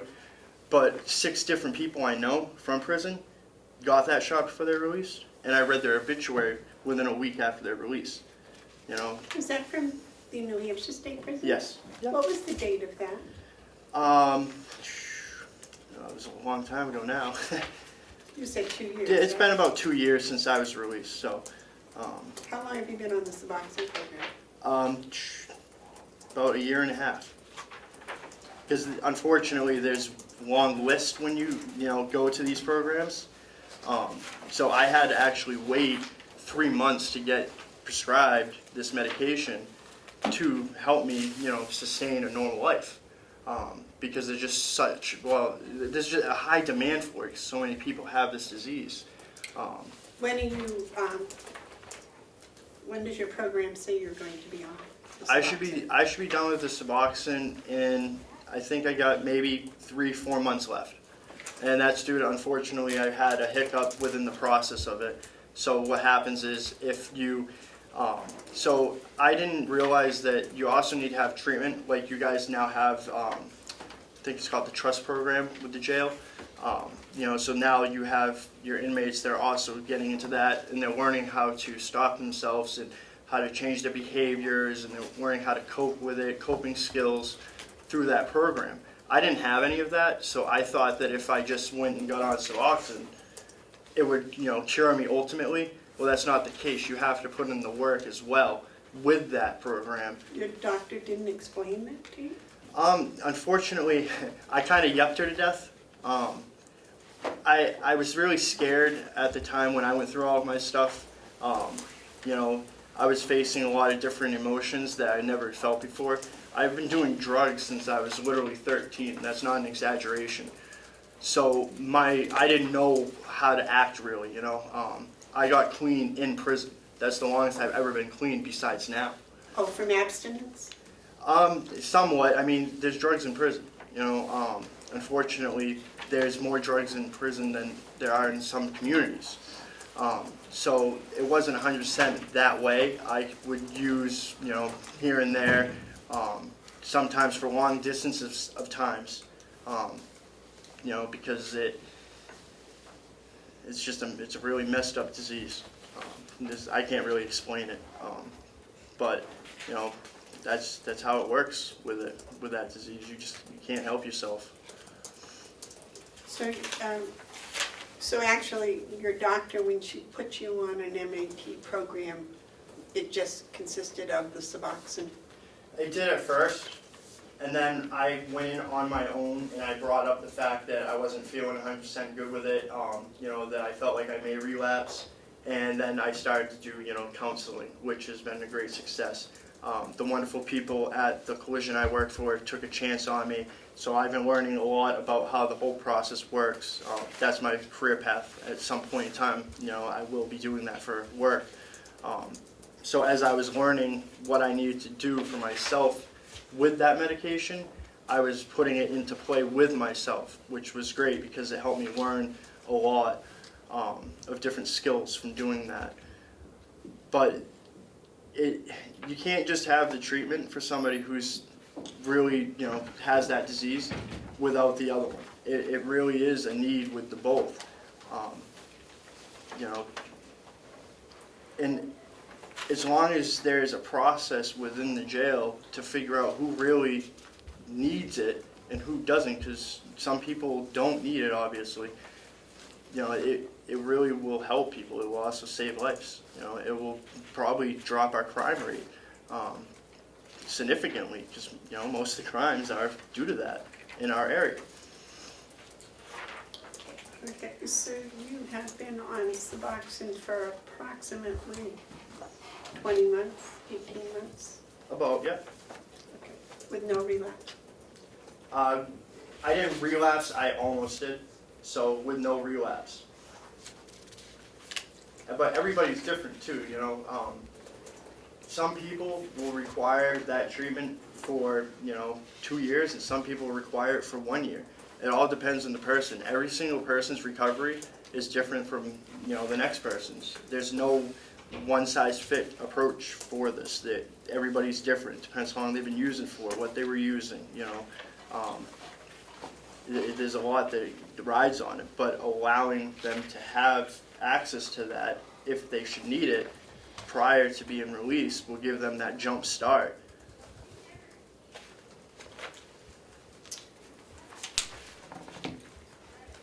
Is that all? That's all I have to say. Thank you very much, and congratulations on your continued recovery. Thanks.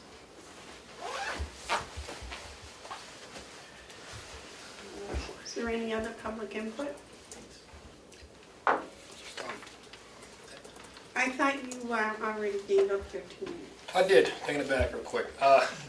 Just want to put out there, I know you won't make a decision today, but again, I'll ask that the board take a look at the policy again and reconsider adopting the policy that was presented to you guys.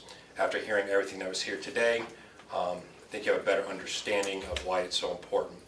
I'll come back another day and ask you that because I need to know the answer if you choose not to. If the flip side, if you're ordering the superintendent to ignore the doctor's orders because you don't want the policy, then I need to know that as well too, just where I stand. Well, I think we've already scheduled a day for a discussion on maybe some of that policy, but some of that policy still remains objectionable. So you may think about coming in and discussing that, isn't it, Madam Chair?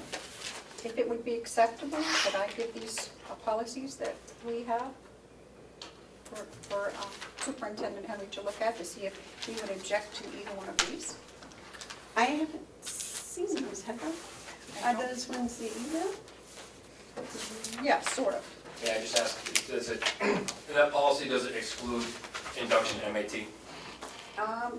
No, It allows them to with start certain criteria. Suboxone within jail for people that are not addicted. Yeah, no, I have taken some of that out. You have to be addicted anyways to be on. Good. But when you come back, you might bring the facts from last year as to how many, I believe it was 6 or 8 you said would qualify from the past 12 months. There's more now. Well, bring all that information with you. I think it's sometime I spoke with Jerry Knirk. I think I was second week in December, I believe, but I'm not 100% sure. May I ask one last question, Madam Chair? Yes. Currently, we have Medicaid-assisted treatment going on. Currently, we have people being inducted because I had to adopt the policy. Currently, we have people who need the medication. So just... You're on your own with that one because the commissioners have not made a statement. Okay, so that's why I'm asking you. You order me not to do it because when the bill comes over, the commissioner's not going to pay for it. Because I need to know, standing as the superintendent, what my role is. I have to adopt policies, but if the commissioners are making a vote for me to stop doing MAT for induction, and stop doing that, I need to have a vote and know that. Your policy was never approved. I understand that. Are you voting for the jail to stop doing MAT We're not induction? voting for anything today. It's 3:15. We still have checks to sign. I think we have been quite tolerant. I think I've been more intolerant. You put me in a Yes, bad sir. spot. I'll make a motion, Madam Chairman, that we take a vote on whether we direct the superintendent to continue that program or to discontinue.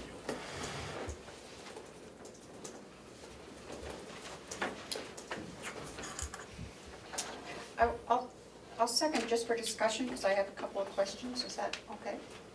Okay, it's up to you. Yeah, Jason, the doctors that you have, are they certified, substance abuse certified? They're ex-waiver doctors, which you need to be, sorry. No, they're They're ex-waiver doctors, which would need to be able to do Suboxone treatment. Both are. Do they have certification? And for being ex-waiver doctors, and they're also only certified also in correctional medicine.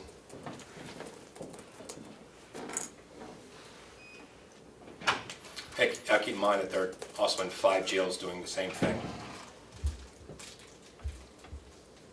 Well, I have to also add that I have not had one person that has called me and disagreed with my voting. Everyone that I have received are you know, would like to see us not, if they're on one, that's fine. I don't think any of us have a problem with that. I think they just want more or better criteria for putting someone on that's not already on one. I'm not sure what criteria the policy clearly says you have to be addicted to RA opioids. You also have to go through labs and panels. You also have to go through psychological counseling and testing, correct? So there is a bunch of things to go through before you can be put on it. It is some misnomers that were put out there. One was that we're automatically putting people on it without their consent. You have whole consent forms. We can't put anybody on medication without their consent.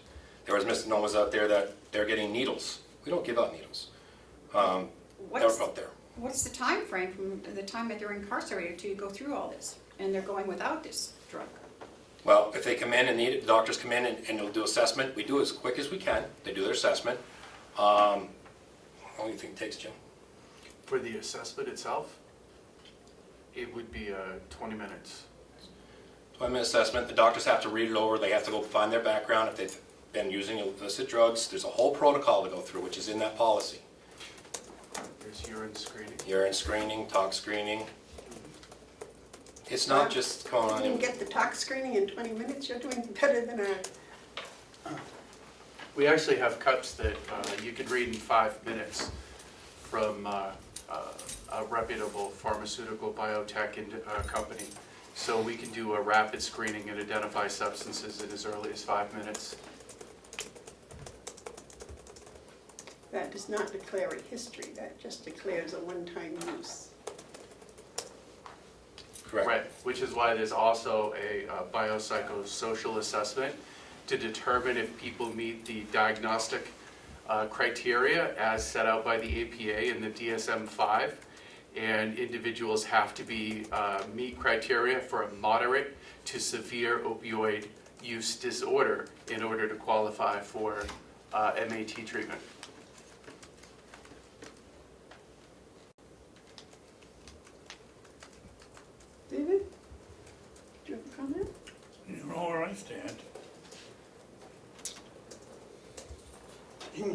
I stand. I will not participate in addicting a person to an opioid within our jail. They come in addicted, that's on their own, and they have started their own recovery, fine, but not, I will not vote for it. Would you please read the motion before the table, please? Commissioner Did you have Matt, another comment? I'm sorry. No. Would you please read the motion before the table? I believe that Commissioner Babson's motion was a motion to vote on whether or not to continue the MAT or discontinue it. So you were asking for the opportunity to have an actual vote? Yes. Right, okay.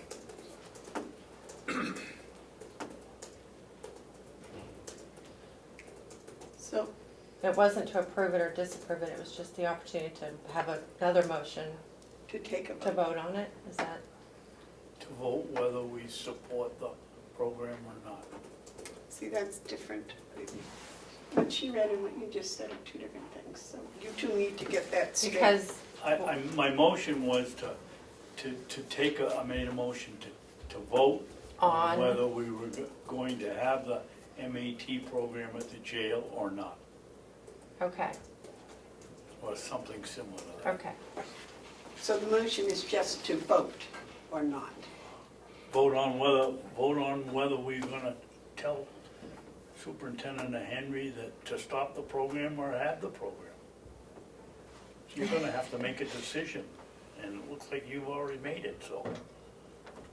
Yes, but that's not, the motion she's reading is, are we going to take a vote, period?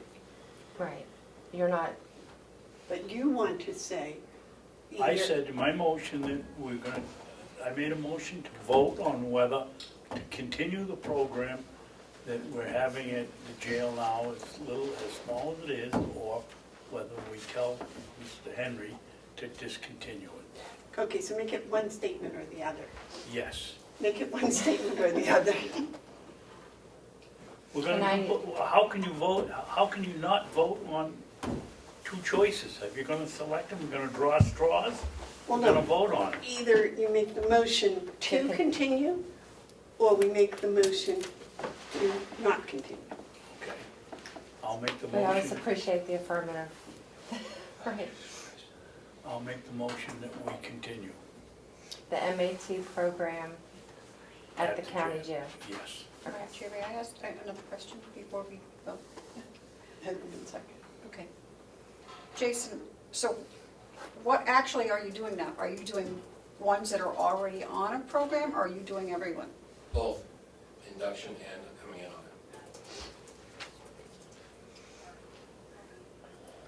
it. I personally would vote for, if we break this up, to continue the, if they're coming in on a program, that should continue, but we'd further, like, some more study on putting them on if they're not.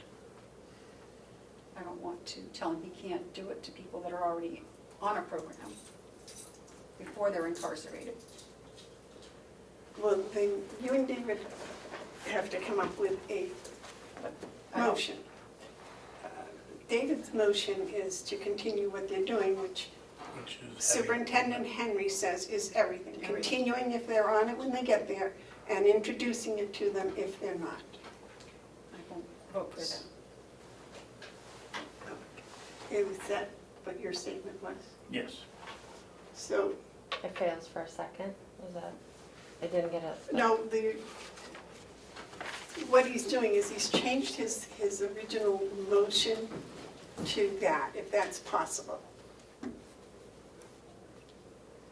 If you withdrew your second, No, she didn't withdraw her second.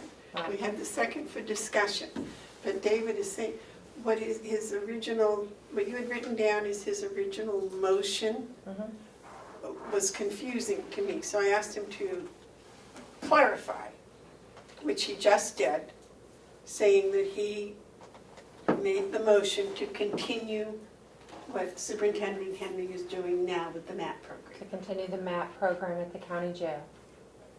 Does, Is that your motion? Motion, yeah. and the second to the original one came from Commissioner McCarthy, but with that change of language, does she continue to second that? Well, it was second as a discussion. I didn't hear that. Oh, okay, thank you.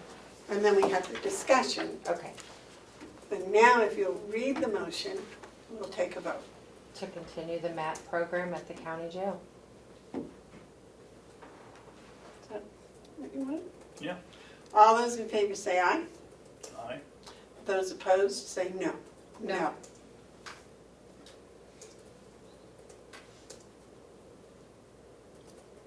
Okay. Motion fails. It is Madam three. Chair, excuse me, I do believe that public comment was over, and I do have a comment. Oh, I'm so sorry. I thought public comment was over when David made his motion. Thank you.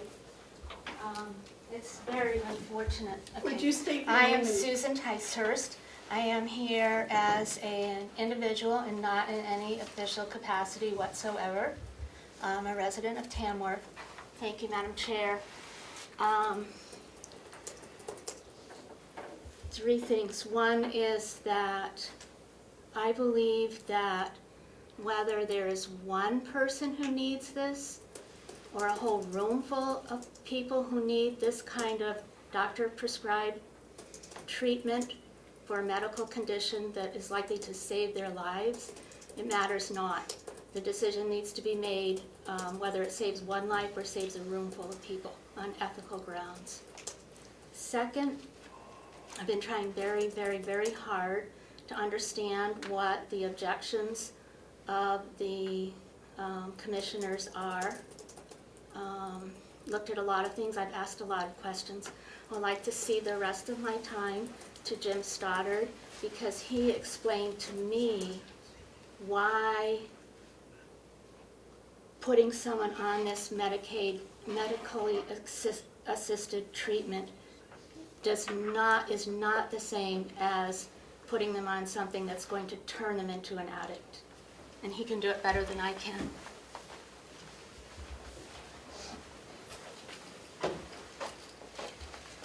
My name is Jim Stoddard.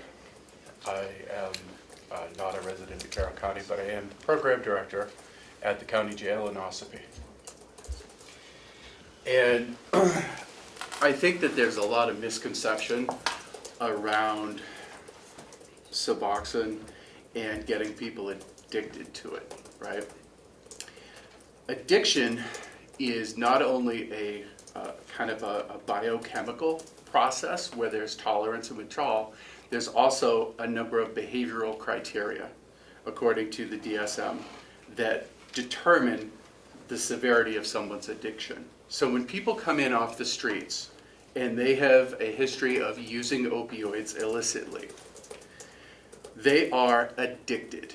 And their behavior as part of their addiction is most likely what brought them into the criminal justice system. When you provide Suboxone as a medication and stabilize them, it actually addresses the biochemical piece, and that allows people to attain a level of stability where they're not engaging in the same types of behaviors that lead to the definition of addiction. Okay, people on medicated assisted treatment go to work, raise families, they do any number of things. They work in the recovery community, trying to help other people. Okay?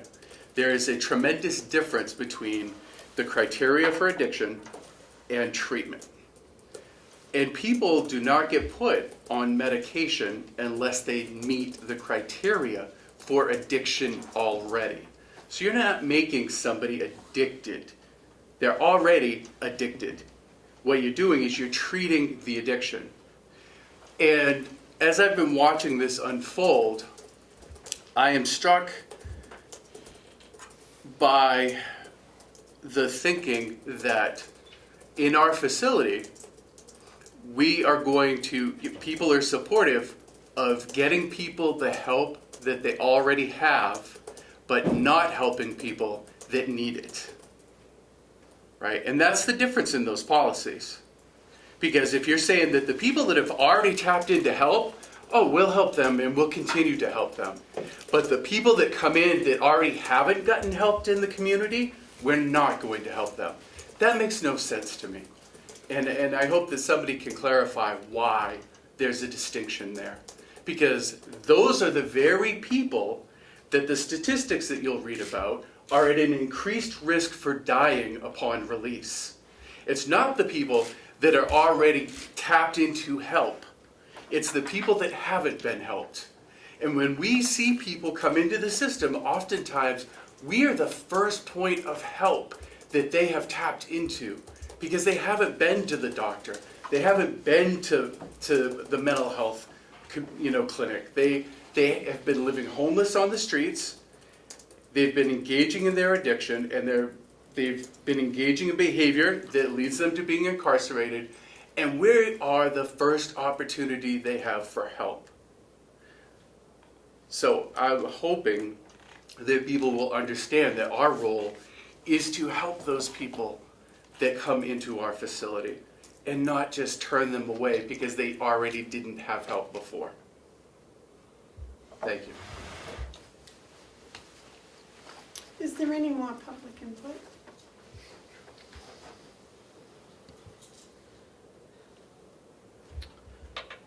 If not, I will read a motion to adjourn. Second. I'll make a motion to adjourn. Seconded by Commissioner McCarthy. All those in favor say aye. Aye. Aye.